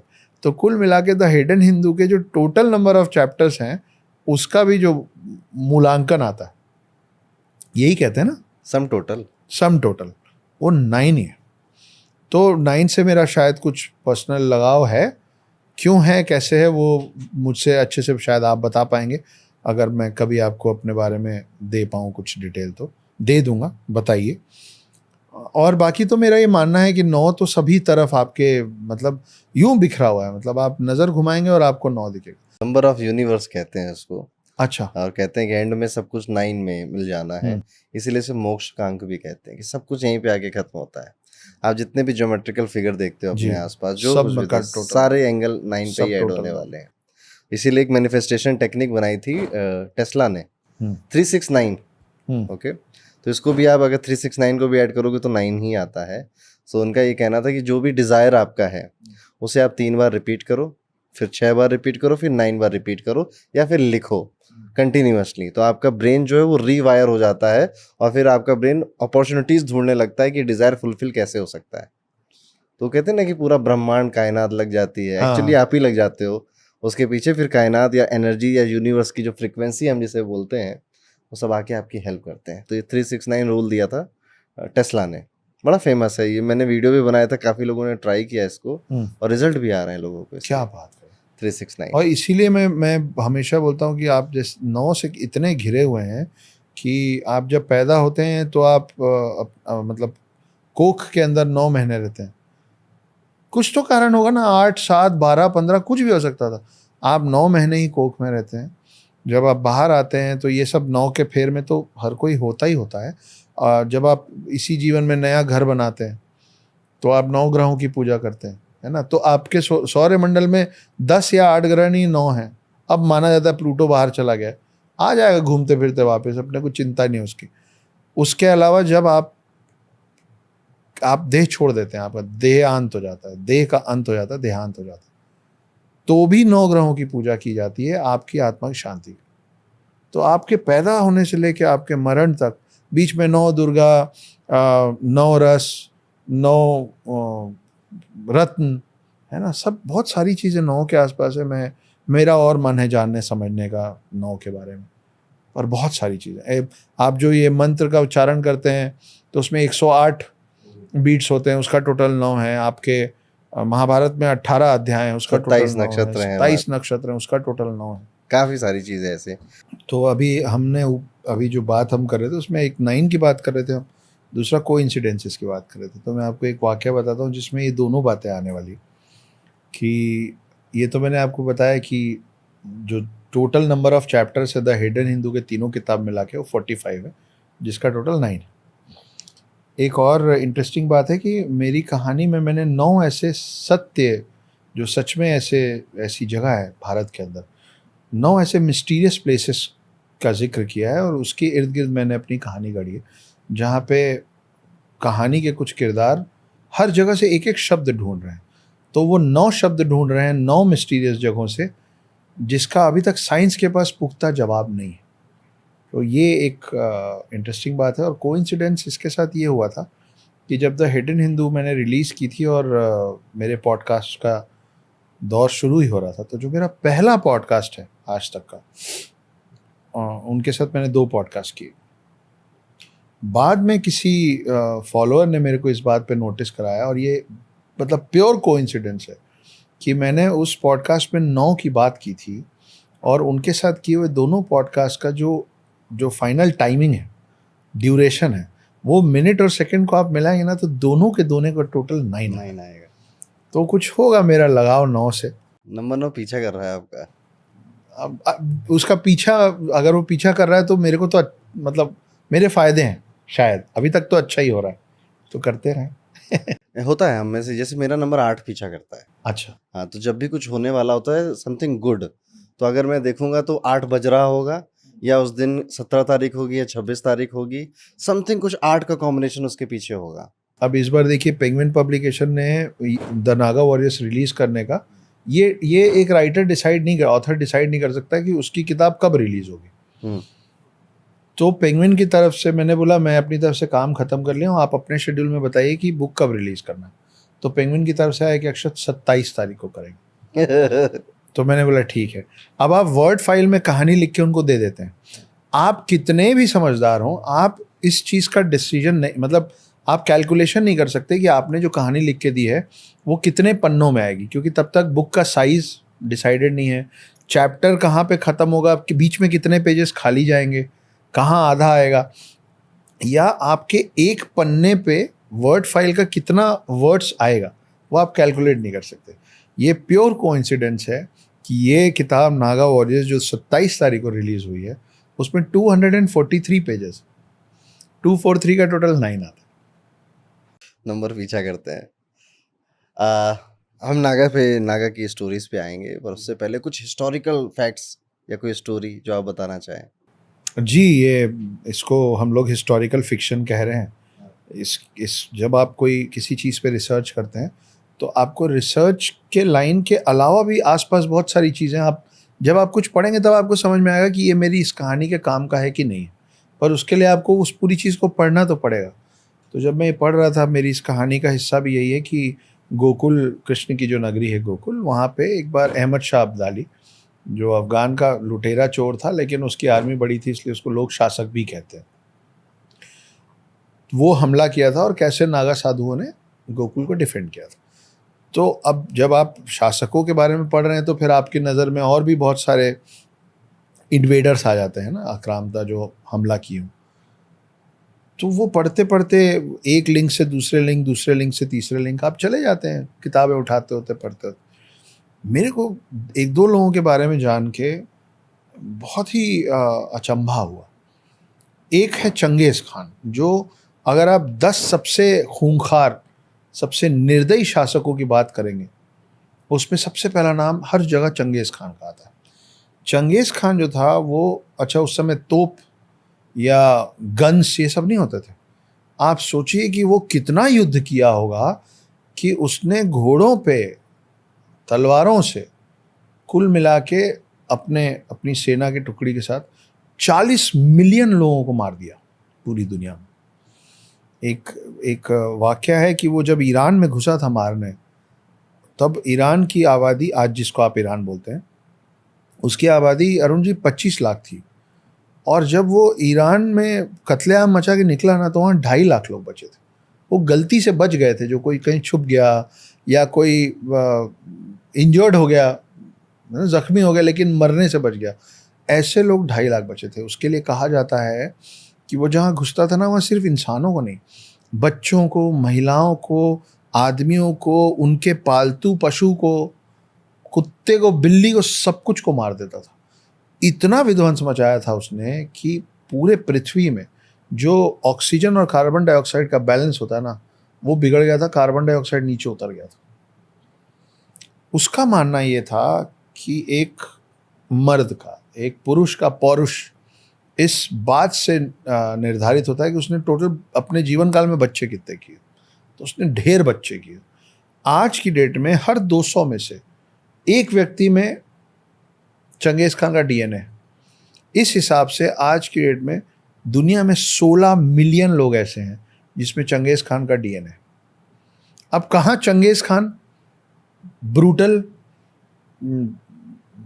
क्या बोलना चाहिए, मतलब खूंखार, मॉन्स्ट्रस, और दूसरी तरफ है गौतम बुद्ध, शांति के प्रतीक। इन दोनों में एक अजीब सी समानता मिली पढ़ते समय। समानता ये है कि चंगेज़ खान को पसंद नहीं था कि कोई उसकी तस्वीर बनाए या मूर्ति बनाए। उसने सबको बोल रखा था कि कभी मेरी कोई तस्वीर और कोई मूर्ति नहीं बनेगी, और उसने अपने लोगों को ये भी बोला था कि जब मैं मरूंगा तो मेरे को ऐसी जगह दफन करना कि वहाँ पे कोई मकबरा, कोई पत्थर गाड़ना, कुछ नहीं करना। मतलब यूं ही कहीं पे गाड़ के, और मतलब बताना ही मत किसी को। आज तक हम लोगों को मालूम नहीं कि चंगेज़ खान को कहाँ दफनाया गया, लेकिन चंगेज़ खान के मरते साथ कुछ उसके आसपास के लोगों ने उसकी तस्वीर बनाई।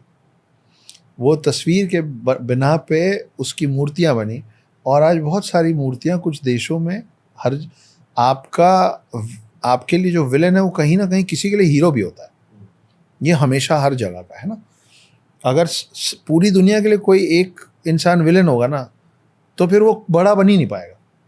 तो चंगेज़ खान की मूर्तियां भी लग गई, चंगेज़ खान की तस्वीरें भी बन गई। दूसरी तरफ गौतम बुद्ध थे जो मूर्ति पूजन के खिलाफ थे, है ना। वो बोलते थे कि मूर्ति का पूजन मत करो, अध्यात्म की ओर बढ़ो। पूरे विश्व में जिसकी सबसे ज्यादा मूर्तियां बनती और बिकती है ना, वो गौतम बुद्ध हो गए। तो आप सोचिए कितनी बड़ी विडंबना है कि दो अलग अलग, बिल्कुल अलग अलग थॉट के लोग जो चाहते थे कि उनकी तस्वीर और मूर्ति ना बने, आज उन्हीं की मूर्तियां लगा के लोग उनकी पहचान बनाए हुए। और ऐसे ही कुछ इंटरेस्टिंग सा कॉमन फैक्टर है हिटलर और गांधी में। और हिटलर और गांधी तो एक ही समय काल के लोग हैं। वो ये है कि एक वायलेंस का प्रतीक है, हिटलर वायलेंस का प्रतीक है। दूसरी तरफ गांधी जो है वो नॉन वायलेंस का प्रतीक है। आप देखिए कि अंत दोनों का एक गोली से हुआ है, दोनों को एक गोली मारी गई। दोनों मुलांक 2 के हैं। अच्छा, ये आपको पता, हमको नहीं मालूम। हिटलर भी नंबर 2 का है, गांधी जी भी नंबर 2 का। अभी जैसे यार मुझे रियलाइज हुआ। ये होता है, अच्छी बातें करने में ना ऐसी अच्छी चीज़ें निकलती। तो आप सोचिए कि ये कितनी बड़ी विडंबना है।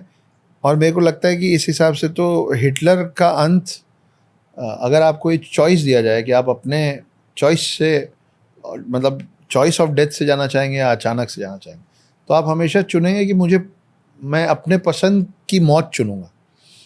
हिटलर ने वो एक गोली जो अपने लिए चुनी, वो खुद चुनी। उसने अपने आप को, अपने लोग बोल के खुद को गोली मरवाई। कई जगह बोला जाता है कि उसने अपने आप को गोली मारी, लेकिन जो भी हुआ उसकी स्वेच्छा से हुआ। दूसरी तरफ गांधी जो पूरा जीवन अहिंसा पे लड़ते रहे, उनका खुद का अंत हिंसा से हो गया। और गांधी जी ने जो ये बात बोली हुई है ना कि एक गाल पे कोई थप्पड़ मारे तो दूसरा बढ़ा दो, और हमको बचपन में स्कूल में पढ़ाया गया है कि हमारे देश को आज़ादी अहिंसा की वजह से मिली है। मैं इसको पूर्ण तौर पे नकारता हूँ, क्योंकि इस बात में सत्यता नहीं है। इसलिए नहीं है क्योंकि एक, पहली बात तो एक व्यक्ति एक देश को आज़ाद नहीं कर सकता, है ना। उसके लिए एक संगठन चाहिए होता है, बहुत सारे लोग लगते हैं। अगर आप किसी एक व्यक्ति की अहिंसा को पूरा वो दे देंगे, तो फिर बाकी लोग क्या कर रहे थे? सुभाष चंद्र बोस साहब क्या कर रहे थे? भगत सिंह क्या कर रहे थे? राजगुरु क्या कर रहे थे? चंद्रशेखर आज़ाद क्या कर रहे थे? और ऐसे हजारों नाम हैं जो मुझे और आपको नहीं पता। इसलिए नहीं पता क्योंकि किसी एक को बहुत ज़्यादा जगह दे दी गई। अब उनका बोलना था अहिंसा अहिंसा, एक गाल पे मारे दूसरा बढ़ा। आप अगर अहिंसा के उस कॉन्सेप्ट को मानेंगे ना, तो आपको पता भी नहीं चलेगा कि आप सबकॉन्शियसली अपने सारे देवी देवताओं को नकार दे रहे हैं, क्योंकि आपके हर देवी देवता के हाथ में अस्त्र शस्त्र है। तो आप दोनों तो नहीं मान सकते ना। आप ऐसे कैसे मान सकते कि मैं अस्त्र रखूंगा लेकिन मैं अहिंसक हूं? कोई और सर पैर नहीं बनेगा इस बात का। तो हम अटैक नहीं करते हैं किसी पे, लेकिन डिफेंस, अपने आप को जीवित रखने के लिए भी शस्त्रों की जरूरत पड़ती है। तो इसलिए मैं इस बात से, और अगर आपको और अच्छे से समझना है कि नॉन वायलेंस नहीं, वायलेंस की वजह से इस देश को आज़ादी मिली थी, तो आपको लॉजिकली ये समझना पड़ेगा कि अंग्रेज आपका देश इसलिए नहीं छोड़ के चले गए कि बेचारे कितने अच्छे हैं, एक गाल पे थप्पड़ मारते हैं हम दूसरा बढ़ा देते हैं, हमारा तो हाथ दुख गया इनको थप्पड़ मार मार के, चलो एक काम करते हैं अपने देश वापस चलो। ऐसा कुछ नहीं हुआ था। असल में ये हुआ था कि यही हिटलर, आपने जिस व्यक्ति को इस देश की आज़ादी का क्रेडिट और क्राउन पहनाया ना, उसका 100% विरोधाभासी हिटलर, जब पूरे विश्व पे एक साथ हमला कर रहा था, जिसको हम सेकेंड वर्ल्ड वॉर के नाम से जानते हैं, उसने ब्रिटिशर्स को, ब्रिटेन को, इंग्लैंड को इतना कमज़ोर कर दिया था मार मार के। कि उनको ये समझ में आ गया था कि अब हम भारत पे कब्जा और नहीं रख पाएंगे। तो ब्रिटेन आपका देश छोड़ के गया है, और अगर उस पर आप या तो सबको क्रेडिट दीजिए तो भी उसमें वायलेंस आएगा, क्योंकि हिटलर की जर्मनी में बैठ के हिटलर ब्रिटेन पे जो वायलेंस कर रहा था उसके कारण आपको भारत में आज़ादी मिल रही थी। आप इतने कमज़ोर हो, मतलब ब्रिटेन इतना कमज़ोर हो गया था कि उसको मजबूरी में देश छोड़ के जाना पड़ा, ना कि हमारी अच्छाई देख के। और आखिरी में अब देखिए, वो व्यक्ति जो हमेशा अहिंसा की बात कर रहे थे, जब उनको एक गोली लगी तो वो उनके आखिरी शब्द थे, हे राम। आपने राम की तस्वीर या मूर्ति कभी धनुष और तीर के बिना देखी है? तो वायलेंस तो हमारी पीढ़ी दर पीढ़ी इस विश्व में जो मानव है उसका इतिहास है कि आप वायलेंस के बिना जी नहीं सकते। या आप मारने के लिए शस्त्र उठाएंगे या आप बचाने के लिए शस्त्र, लेकिन उठाना तो पड़ेगा। बड़ी अच्छी लाइन है कि प्रॉस्पेरिटी कभी भी पावर के बिना नहीं टिकती। सच अगर में। आप बहुत प्रॉस्परस हैं, बहुत समृद्धवान हैं और कमज़ोर हैं तो ज़्यादा दिन नहीं कोई ना रहोगे, कोई आके ले लेगा ले आपसे। जाएगा। तो और इसीलिए ना एक बड़ा अच्छा नेटफ्लिक्स पे शो आया है, दी 8 शो। उसमें ये एक गेम खिलवाया जा रहा है 8 लोगों को, ओके। और ऐसे कैटेगराइज किया गया है कि जो 8 वाला है वो सबसे अमीर है, जो 1 वाला है वो सबसे गरीब है। कैसे? हर मिनट का उसको ज़्यादा पैसा मिल रहा है, इसको कम पैसा मिल रहा है। और ये पूरे शो जब बीतता है, 8 ही एपिसोड हैं इसमें, तो पूरी अमीरों गरीबों की मेंटालिटी दिखती जाती है कि वाई जो अमीर हैं वो क्यों अमीर हैं। उनके पास पैसा ज़्यादा है तो 8 नंबर वाला क्या करता है, एक इंसान को खरीद लेता है और डिफेंस के लिए, ठीक है? तो वो अपने आप को हमेशा प्रोटेक्ट करके रखता है नीचे वाले फ्लोर के लोगों से। तो लोगों को देखना चाहिए, काफ़ी मेंटालिटी मार्केट की, दुनिया की क्लियर हो जाती है कि अमीर कैसे सोचते हैं और गरीब कैसे सोचते द 8 शो। हैं। दी 8 शो नेटफ्लिक्स पे। जरूर देखूंगा। अब अभी हम हिटलर की बात कर रहे थे। हिटलर के जीवन में बहुत सारे कोइंसिडेंसेस उसके खुद के जीवन से जुड़े हुए। जैसे हिटलर जब पैदा होने वाला था, उसकी जो मदर थी, जब वो गर्भ में था, तो उसकी मदर ऑलरेडी उस घर में काफ़ी बच्चे थे, क्योंकि हिटलर के जो पिता थे वो 3-4 शादियाँ किए थे। वो चाहती नहीं थी कि बच्चा पैदा हो, लेकिन जब तक उसको पता चला कि मैं गर्भवती हूँ, और जब तक वो डॉक्टर के पास गई, तब तक डॉक्टर ने बोला कि अब ये बच्चा गिरा नहीं पाएंगे। वो बच्चा था हिटलर। तो वो पैदा होने के पहले उसको ख़त्म करने का कुछ तो चल रहा था, लेकिन वो बच गया। 5 साल का हुआ, नदी में गिर गया। एक अनजान आदमी कहीं से आया और वो लगभग ख़त्म हो गया था, उसको निकाल के वापस ज़मीन पर लाया, वो बच गया। हमको मालूम है कि हिटलर की वजह से सेकेंड वर्ल्ड वॉर हुआ, और हिटलर का नाम सेकेंड वर्ल्ड वॉर की वजह से ही जाना जाता है। मगर सत्य ये भी है कि हिटलर फर्स्ट वर्ल्ड वॉर में एक आम सैनिक बन के लड़ा था जी।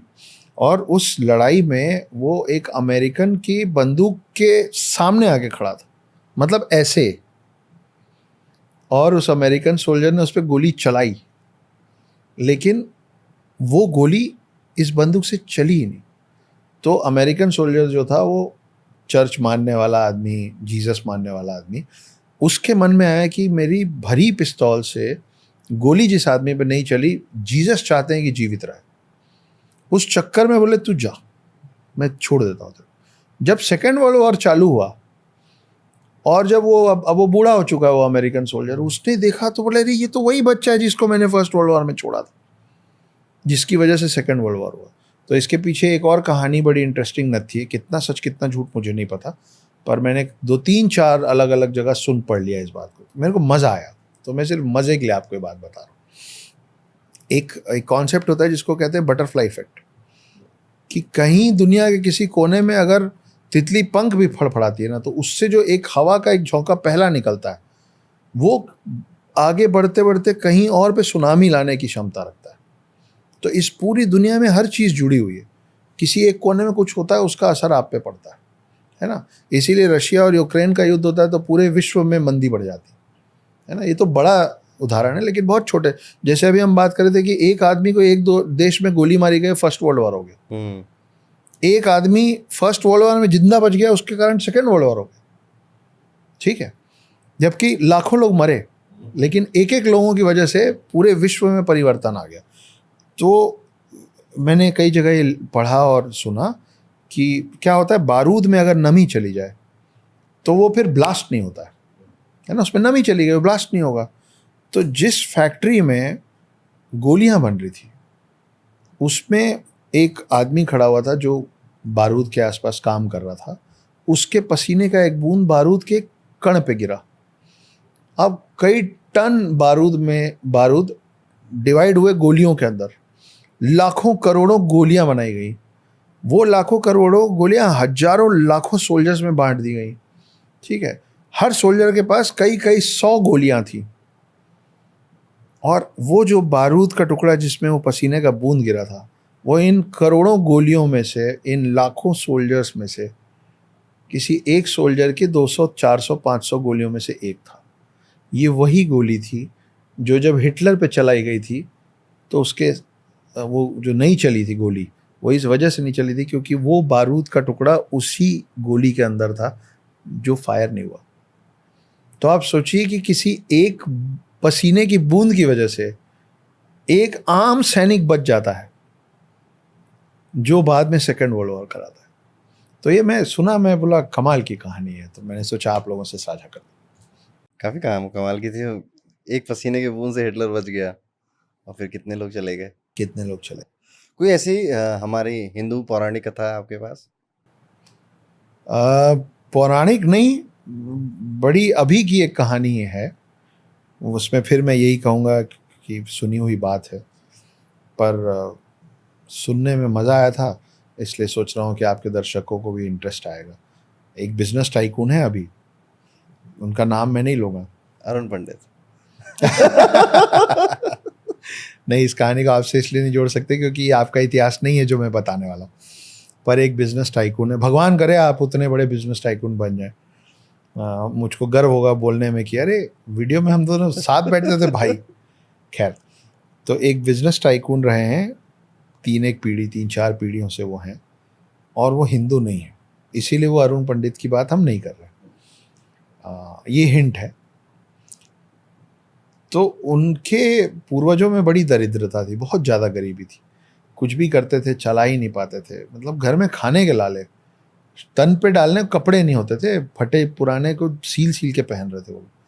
तो उनके पास में कोई हिंदू परिवार रहता था, जैसे पड़ोसन तो जान पहचान हो जाता है एक दूसरे की मदद करते हुए। तो वो हिंदू परिवार की जो महिला थी, उन्होंने इस परिवार की महिला को बोला कि भाई हम तो हिंदू लोग हैं, हम तो धन धान्य के लिए लक्ष्मी जी की पूजा करते हैं।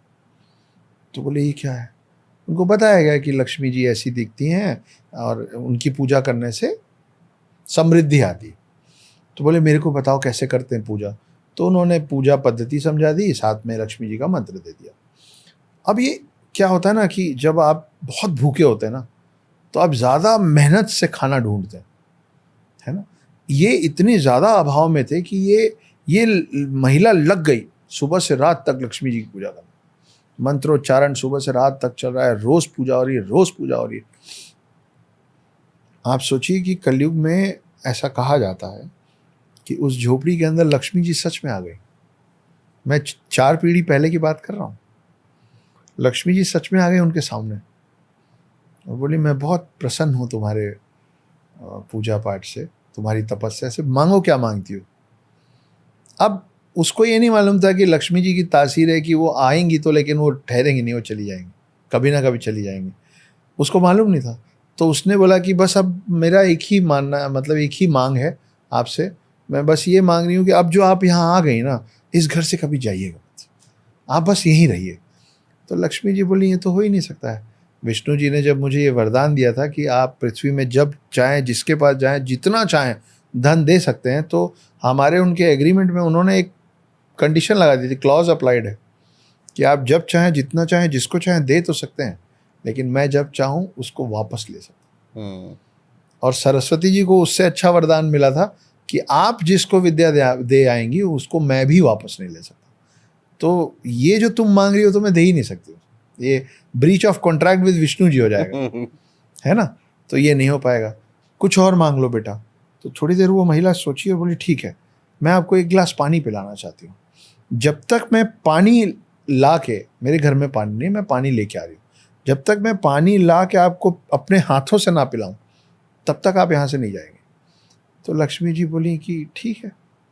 तो बोली मैं आती हूँ पानी लेके। वो महिला कुएं से पानी लेने गई और कुएं में छलांग लगा दी। वो कभी लौटी ही नहीं। और लक्ष्मी जी फंस गई क्योंकि उसने कहा था कि मैं अपने हाथ से जब तक पानी नहीं पिलाऊंगी आप नहीं जाएंगे, तो वो वहां फंस गई। एक ऐसा समुदाय, मतलब एक ऐसा बिजनेस टाइकून है इस देश में जो जितना भी बांट देता है उसके पास खत्म ही नहीं होता, जो बहुत बड़े बड़े डील्स को मना कर देता है कि नहीं करूँगा, देशभक्त है, बहुत मतलब ड्यूटीज और राइचियसनेस के लाइन में चलने वाला व्यक्ति है, और वो तीसरी या चौथी पीढ़ी है। टाटा की बात कर, मैं वो तो कमेंट में लोग बताएं, हमको क्या पता, मुझे तो टाटा ही लग रहा मुझे नहीं पता है। अच्छा, उनकी शादी हुई है नहीं हुई है? मुझे पता ही नहीं है।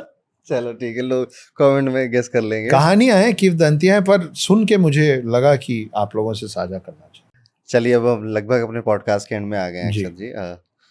कुछ नागा के बारे में कुछ बातें हो जाएं, जी, बताइए कुछ।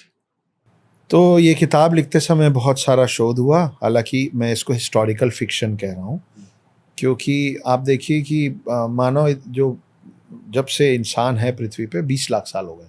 साउथ अफ्रीका में जो सबसे पुराने अवशेष मिले हैं मानव के, वो 20 लाख साल पुराने के अवशेष मिले हैं। लेकिन हम जो जब से चीज़ें डॉक्यूमेंट कर रहे हैं वो सिर्फ 5000 साल से कर रहे हैं। तो मोटे तौर पे आप देखिए कि 97% जो आपका इतिहास है वो आज तक कहीं डॉक्यूमेंटेड हुआ ही नहीं। उस 3%, 4% जो आपके पास डॉक्यूमेंटेड इतिहास है, उसमें भी आप हर चीज़ डॉक्यूमेंट नहीं कर सकते ना, क्योंकि हर पल कुछ ना कुछ पूरी दुनिया में घट रहा है। तो उस 5% का भी 5% आपके पास डॉक्यूमेंटेड है। तो जब आप किसी कहानी के साथ जीने लग जाते हैं, समय बिताने लग जाते हैं, तो आप सोचते हैं कि उस समय वो जब हुआ होगा तो कैसा हुआ होगा। तो क्योंकि ये जो गोकुल में नागा साधु लोग अहमद शाह अब्दाली को हराए थे, गजब का फाइट दिए थे, और अहमद शाह अब्दाली की आर्मी में गजब का विध्वंस मचाए थे, जबकि नंबर्स में उनके 10% नहीं थे ये लोग। मतलब एक एक आदमी 50-50 लोगों से लड़ा था, ठीक है। तो मैं इमेजिन कर रहा था, और क्योंकि इसमें कम डॉक्यूमेंटेड है, मेरे को जगह मिल गई थी इसमें अपनी कल्पना शक्ति का थोड़ा सा तड़का लगाने की। तो मैं सोच रहा था कि किस तरीके का हुआ होगा वो युद्ध, और मेरे दिमाग में जो भी इमेजेस बने उसको जोड़ के, और जो चीज़ें अवेलेबल थी हिस्ट्री की उसको जोड़ के मैंने एक कहानी तैयार की। पर ये कहानी को समझते समझते मुझे 2-3 चीज़ें और समझ में आई। मुझे समझ में आया कि जैसे ग्रीक माइथोलॉजी, मतलब माइथोलॉजी नहीं पर ग्रीक्स के जो सबसे अच्छे वॉरियर्स होते हैं ना अरुण जी, उनको हम लोग स्पार्टन्स कहते हैं, है ना। तो भारतीयों को मालूम है कि ग्रीक वॉरियर्स को स्पार्टन्स कहा जाता है। भारतीयों को मालूम है कि जापानीज सबसे अच्छे जो योद्धा होते हैं उनको समुराई कहा जाता है। लेकिन भारतीयों को नहीं मालूम है कि भारतीय जो सबसे अच्छे योद्धा होते हैं ना, उनको नागा कहा जाता है। वो होते हैं नागा साधु, क्योंकि उनका पूरा जो सृजन हुआ है, उनका जो क्रिएशन हुआ है, वो हुआ ही इसलिए है कि आप धर्म की रक्षा के लिए हैं। आपका कोई और मिशन नहीं है सिवाय इसके कि आप धर्म की रक्षा के लिए।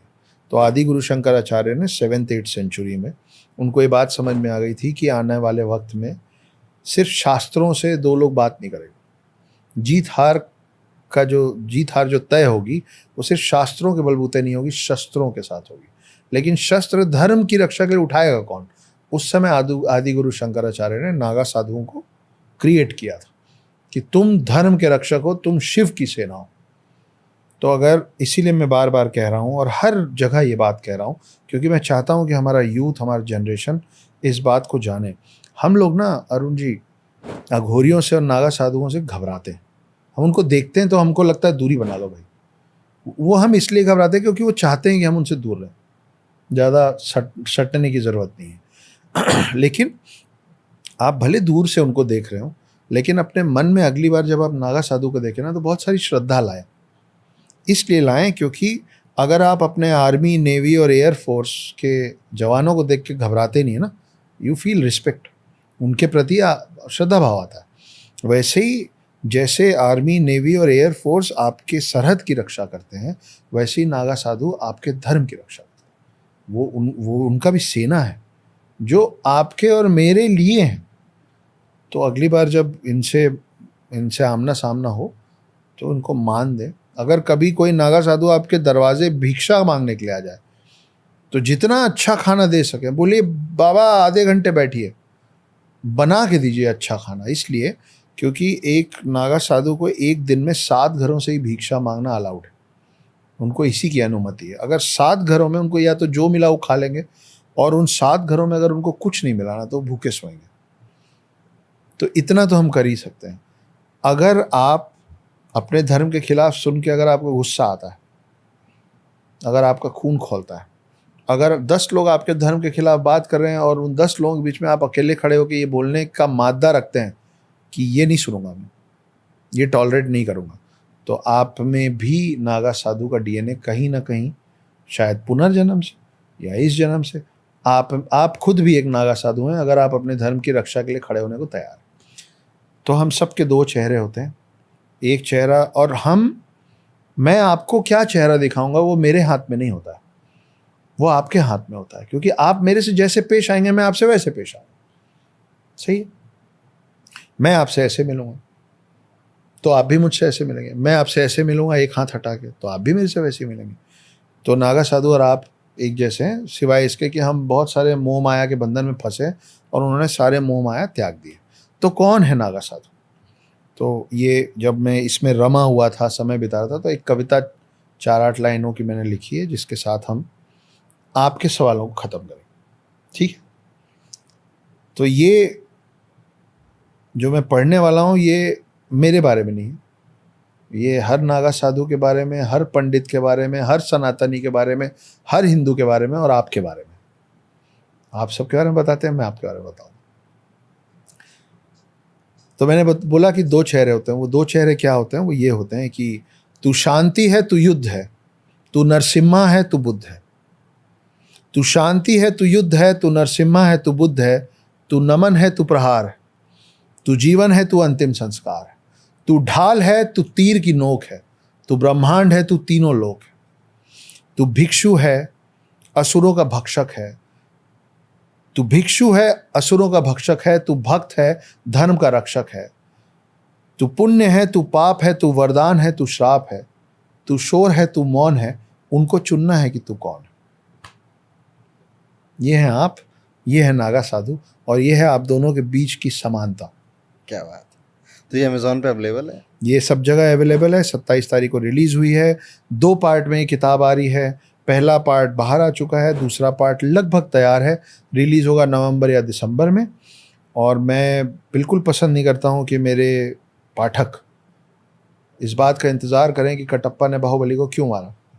तो मैं बिल्कुल जल्दी जल्दी निकालना पसंद करता हूँ अपनी किताबें। जब मेरी कहानी पूरी तैयार हो जाती है तब मैं पहला पार्ट निकालता हूँ, ताकि मुझे बैठ के सोचना ना पड़े कि अगला पार्ट क्या है।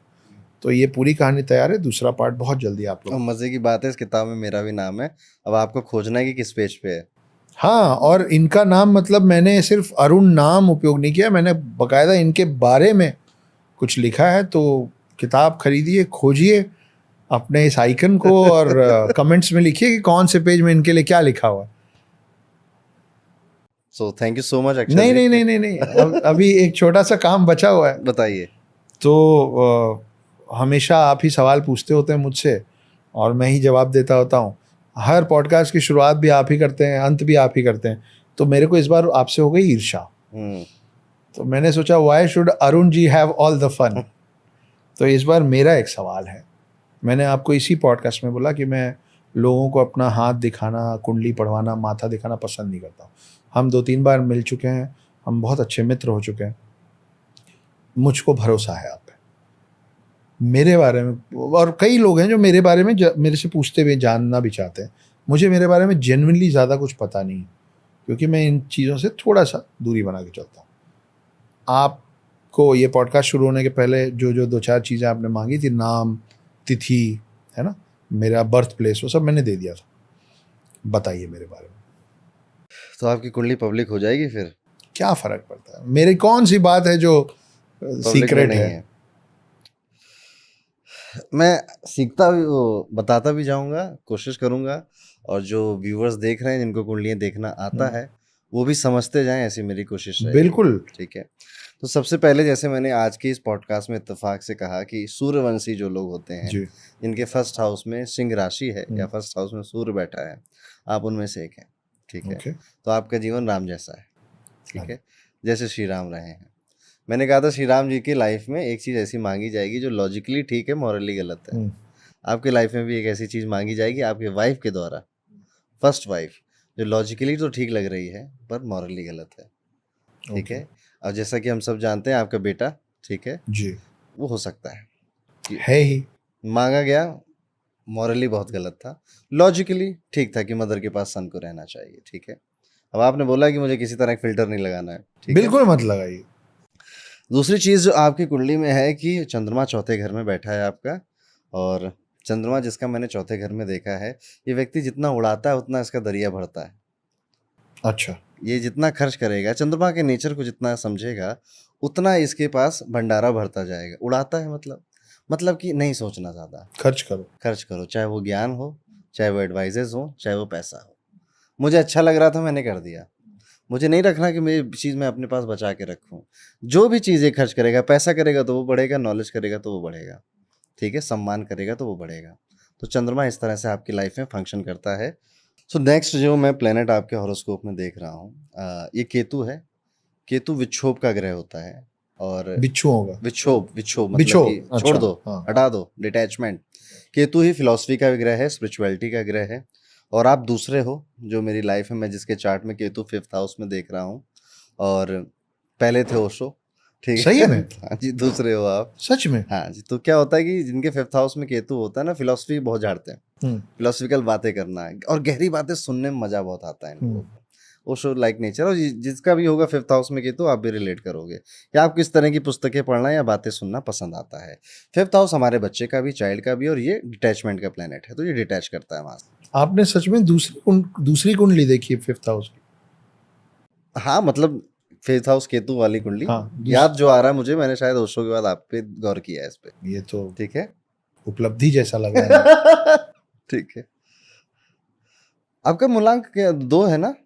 मेरा 25। हाँ, जन्मदिन, हाँ, 2 2 है ना, 2 ओशो अप्रैल। भी 2 है, अच्छा, नहीं पता ओशो मुझे। भी 2 है, हिटलर भी 2 है, गांधी भी 2। गांधी भी 2 है, हर्षद मेहता भी 2 है। अच्छा, तो अच्छे लोग, शाहरुख खान भी 2 है, अच्छा। ठीक है। तो अच्छे लोग हैं जिनकी उपलब्धि हुई है। आपका जन्म जहाँ पे हुआ था, आसपास कोई मंदिर ऐसा कुछ था? ममाया मंदिर का बहुत ज्यादा मान्यता है वहाँ, उस जगह पे ममाया मंदिर की। आपके बर्थ प्लेस के पास था? जी, जी, जी। तो जिसके भी 4th हाउस में जुपिटर होगा, चौथा घर होता है वो घर जहाँ पे आप पैदा हुए, जहाँ पे आपने जन्म लिया। जुपिटर है मंदिर, अच्छा, तो इनके जन्म स्थान पे मंदिर मिलता है, ठीक है, या फिर कोई रिलीजियस प्लेस मिलेगी, ठीक है। तो ये आप लोग भी अपने हॉरोस्कोप में चेक कर सकते हैं। तो ये एक चीज़ सेट हो गई। अब जुपिटर जहाँ देखता है वहाँ पे डिवाइन ब्लेसिंग डालता है, कि वहाँ पे जब आप छोड़ दोगे हाथ कि यार मेरे बस का नहीं है, तब गुरुदेव आते हैं हाथ पकड़ने। तो आपका 4th हाउस का जुपिटर आपके 10th हाउस को देखता है, दृष्टि डालता है उस पर। 10th हाउस खाली है आपका।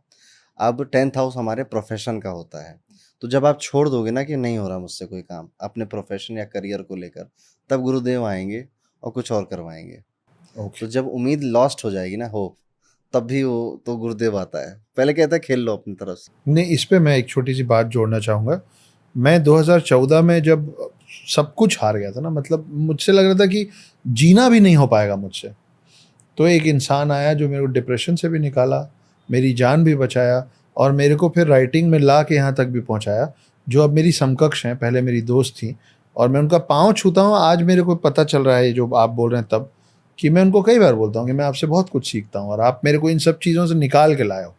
तो वो अब मेरी पत्नी है। ओके। और जैसे आप राइटर हो ना, जी। तो राइटिंग को हम देखते हैं 3rd हाउस से।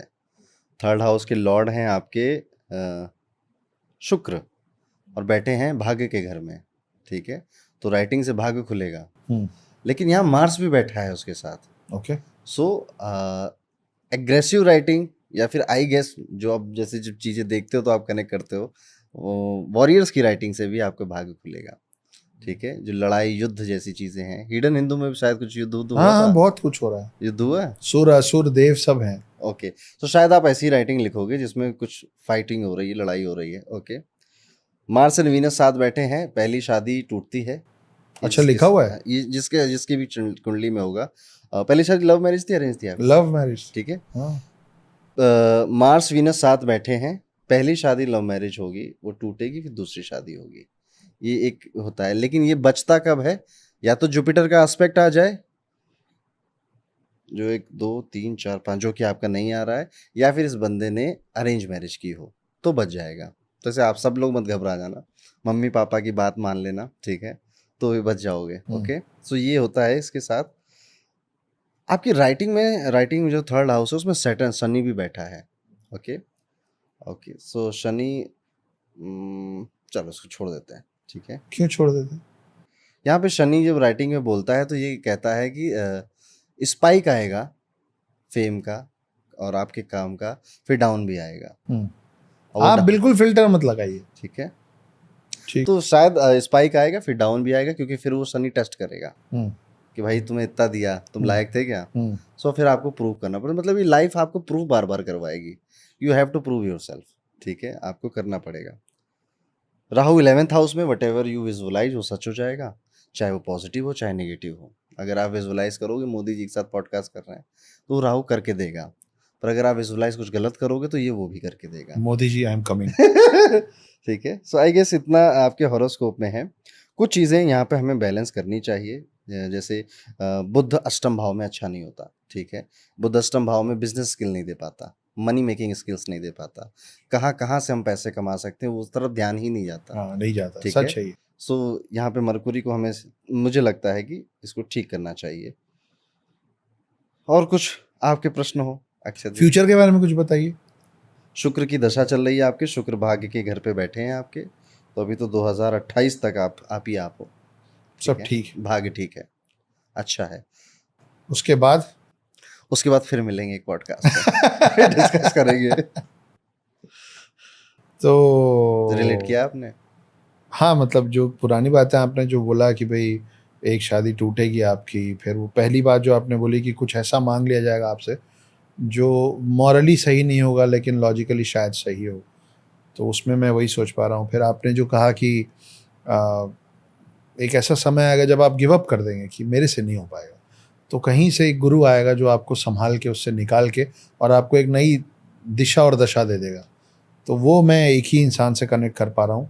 पहले वो अचानक से आई, मेरी दोस्त बनी, मुझे मुंबई भेजा, मेरा पूरा खर्च उठाई, और फिर बाद में अब वो मेरी जीवन साथी हैं। तो हाँ, ये सब तो बिल्कुल करेक्ट है। मैं फाइनेंस बिल्कुल नहीं समझता हूँ, मुझे नहीं, सामने होती हुई भी जो चीज़ होती है ना, जो मुझे 4 पैसे का फ़ायदा कर, तो मैं बिल्कुल हाथ जोड़ के बोलता हूँ कि मेरी तरफ से कोई और बात कर लेगा और आप लोग बात कर लीजिए, आप लोगों को जो ठीक लगे कर लीजिए, मुझे बता दीजिए मुझे क्या करना है, मैं कर दूँगा। तो मेरा दिमाग कभी इस चीज़ पे नहीं दौड़ता है कि आज मैं जहाँ खड़ा हूँ वहाँ से मैं कैसे पैसा बना लूँ उस पर। तो ये आपकी लगभग सारी बातें सही हैं। जन्म स्थान के आसपास कोई पानी का सोर्स था आपके? कोई कुआं, कोई नदी, कोई पानी की टंकी? मैं कुएं में गिरा हूँ एक बार।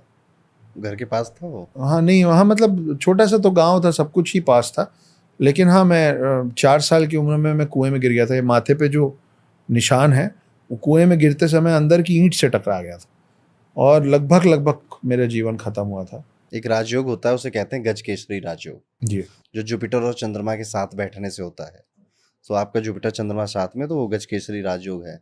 तो गज मतलब हाथी, स्टेबिलिटी, केसरी मतलब शेर, ठीक है, वो दहाड़ना, वो शेर मतलब कि एक ही आदमी है जिसको सब देखेंगे, राजा एक ही होता है ना, किंग। सो ये गजकेसरी राजयोग होता है जो पावर के साथ स्टेबिलिटी भी देता है लाइफ। मतलब प्रॉस्पेरिटी और पावर दोनों है। स्टेबिलिटी भी है, वो गज है ना, वो हाथी का पैर है, हाथी का रखा पैर है। आपको मेरे एक तरफ से एक हम्बल एडवाइस है कि आप ना गुरुओं के द्वार जरूर जाया करिए, ठीक है। जो भी अच्छे टीचर हैं, जो अच्छे स्पिरिचुअल लीडर्स हैं, उनसे जितनी हो सके मुलाकात करते रहा करिए, आपका जुपिटर हमेशा अच्छा रहेगा। गुरु का बहुत बड़ा आपके लाइफ में आशीर्वाद है, जो मतलब शायद वो चीज़ें लाइफ में हुई जो आपने कभी सोची नहीं थी, ठीक है, वो हम सब जानते हैं, आपने इतना बताया ही है। मैं आपको एक चीज़ इसमें बताना चाह रहा हूँ। गुरु की तो अपनी अपनी परिभाषा हो सकती है। मेरी एक टीचर है, उनका नाम अंजलि मूले है, वो रायपुर में रहती है, वो मेरी क्लास 5th की टीचर थी, मैं उनसे अभी तक संपर्क में हूँ। फिर 10th 11th 12th में मेरी एक मैडम रही हैं जिनका नाम मिसेस सपना चिटनेस रहा है, मैं आज भी रेगुलर उनसे टच में हूँ। फिर कॉलेज में मेरे एक टीचर है, उनका नाम है श्री अनंत गोवाल, वो इंदौर में है, मैं आज तक उनसे संपर्क में हूँ। फिर जब मैं हॉस्टल में रहता था तो मेरे एक चीफ वार्डन और गुरु भी थे, उनका नाम मिस्टर संजीव सिंह है, मैं आज तक उनके टच में हूँ। तो इनको भी तो आप उसी उसमें डालेंगे ना बिल्कुल कि बिल्कुल, आप, टीचर्स है ना ये। हाँ, आपने जिनको गुरु माना उनका आशीर्वाद आप पे बना रहेगा, यही है। जी, शनि एग्ज़ॉल्टेड है आपका, उच्च में बैठा है, उच्च राशि का है, ठीक है? तो मेहनती तो आप हो गए, ठीक है? और शनि अल्कोहल को रिप्रेज़ेंट करता है, ठीक है? और वो उच्च का है, ठीक है? तो यहाँ पर आपको एक मिनट मैं रोकूंगा। शनि अल्कोहल को रिप्रेजेंट करता है, इसको बोलते समय पहली बात आप मुस्कुराए क्यों, और ये जो आपने लाइन बोला इसका संदर्भ क्या है? मुझे आपकी अल्कोहल पसंद होती है इस व्यक्ति को बेसिकली, ठीक है? अच्छा, अल्कोहल पसंद होती है और ज़्यादा कुछ नहीं बोलेंगे इसमें, ठीक है? बट बहुत नहीं करना चाहिए आपको, अदरवाइज़ आपको मतलब हम तो करते ही नहीं ठीक है। है। कभी फ्यूचर में मत करिएगा, अच्छा, ठीक है? ख्याल रख। बुध के साथ जब शुक्र आते हैं, Budh is a very mischievous child, ठीक। ठीक है? वो थोड़ा शरारती बच्चा है। शुक्र प्यार है, प्रेम है, ठीक है? तो जब भी शुक्र के साथ बुध की दशा आती है, तो इस इंसान को अफेयर करने के मौके बहुत मिलते हैं। मौके मिलेंगे, करना ना करना आपके ऊपर है।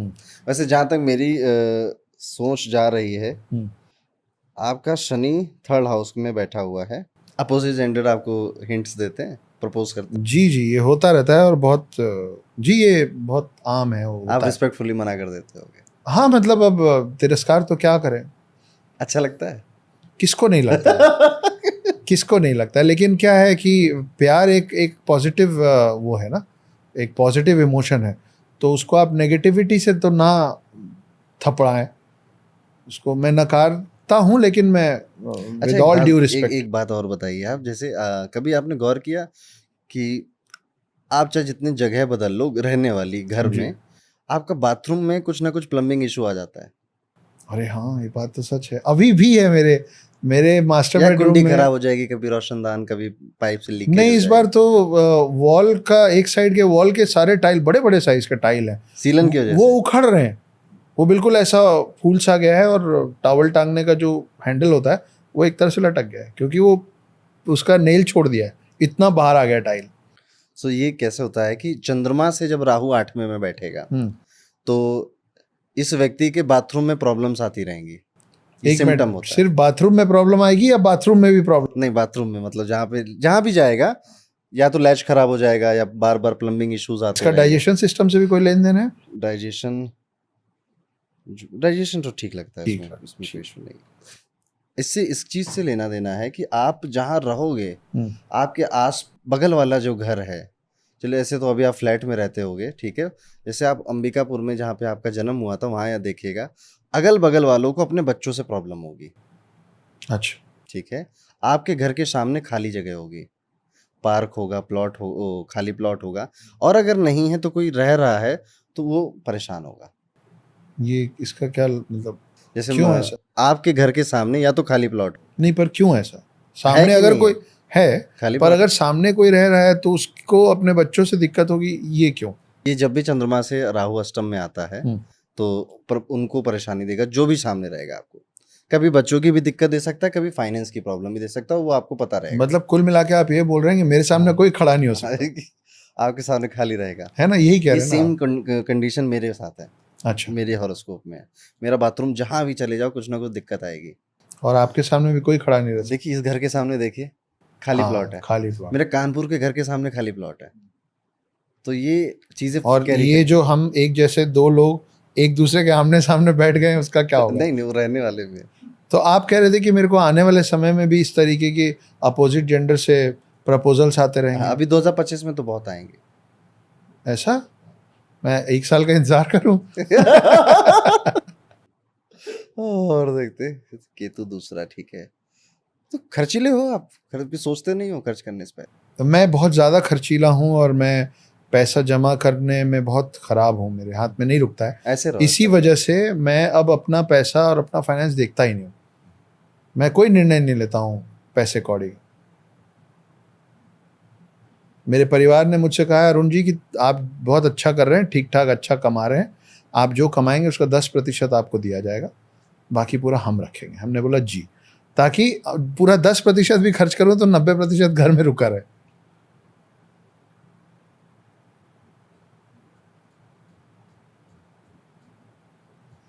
मैं आपसे एक सवाल पूछूं अरुण जी, मुझे ऐसा क्यों लग रहा है कि आपको और बहुत सारी चीज़ दिख रही है, लेकिन आप ना परहेज कर जा रहे हैं कैमरे पे बोलने में? मैं बुरा नहीं मानूंगा। नहीं, ऐसी कोई बात नहीं है, ठीक है। लगभग चार्ट अच्छा ही है, ठीक है, कुल मिला के? और कुल मिला के अच्छा है। और दशा भी मैं चार्ट से भी ज़्यादा कहूँगा आपकी दशा अच्छी है। चार्ट और दशा में क्या फर्क? चार्ट में 100 प्रोमिसेस हो सकते हैं हम्म, कि ये व्यक्ति को ये भी मिलेगा, ये भी मिलेगा, ये छीनेगा, ये सब, बट वो क्या 100 प्रॉमिस मेरी लाइफ में पूरे मैं देख पाऊंगा, ये दशा डिसाइड करेगी।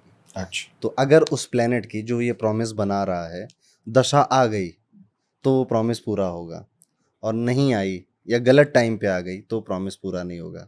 इसको मैं एक छोटे से एग्जांपल से, जैसे लेट्स सपोज किसी की कुंडली में है कि आप ना अरबपति बनोगे पर 110 साल की उम्र में, तो क्या हुआ कि दशा तो 110 में आएगी, तब तक आप निपट जाओगे। आप ही निकल लिए। हाँ, तो दशा ज़रूरी है। तो अभी आपका शुक्र का टाइम चल रहा है, जो कि शुक्र आपका बहुत अच्छा है, और राइटिंग से जुड़े हो इसलिए और अच्छा हो गया ये, ठीक है, क्योंकि शुक्र 3rd हाउस लॉर्ड है और 9th हाउस में बैठा है। तो थोड़ा मुझे लगता है वॉरियर की और लड़ाइयों की, युद्धों की कहानियाँ और लिखें और लिखें। मतलब एक्शन रखें कहानी एक्शन में। रखें, एक्शन ज़रूरी है, अभी प्रेम के आपने साथ एक्शन। अभी आपने निपटने और निकलने की बात की। मैं आपसे अब जो जो चीज़ें आप मेरे बारे में बता रहे हैं, एक चीज़ और बताइए कि ये जो भी आप जिस भी बेसिस पे सब बता रहे हैं, मैं जाने कब वाला हूँ? आपकी डेथ कब होगी? जी। 100 साल की उम्र। ऐसा मत कीजिए, सही सही बताइए। देखिए मैं आपकी जरिए 100 साल की उम्र में? नहीं, मजाक कर रहा हूँ, ऑफ हाँ। 100 साल नहीं हो गए, 110 जी हो गए आप, ठीक है। अच्छा, अरबपति बन के जाऊंगा मैं। हमें जब ज्योतिष हमारे टीचर सिखाते हैं ना, तो कुछ प्रोमिसेस देते हैं कि ये नहीं करना, क्योंकि हमें कभी भी, जैसे मेरे पापा ने मुझे सिखाया, ज़्यादातर परेशान करने के लिए करना ही नहीं है, ठीक है। मैं आपको बता दूं, आप 60 में जाओगे या 55 में जाओगे या 75 में जाओगे, आपका कोई फायदा नहीं है। या कल जाओगे, क्या फर्क पड़ता है? और आप तो चलो अच्छे हो, आप चलो इसको समझ के भूल भी जाओगे, कई लोग डर जाते हैं और फिर वो मजे मजे में बोलने लगते हैं, अरे जिंदगी तो बस बची 10 साल की बची है, करना है जो कर लो। वो बार बार अपने आप को रिमाइंड करवाने लग जाते हैं, मैनिफेस्टेशन। तो कुछ चीजें आपको ना पता रहे ना, तो बहुत अच्छा है।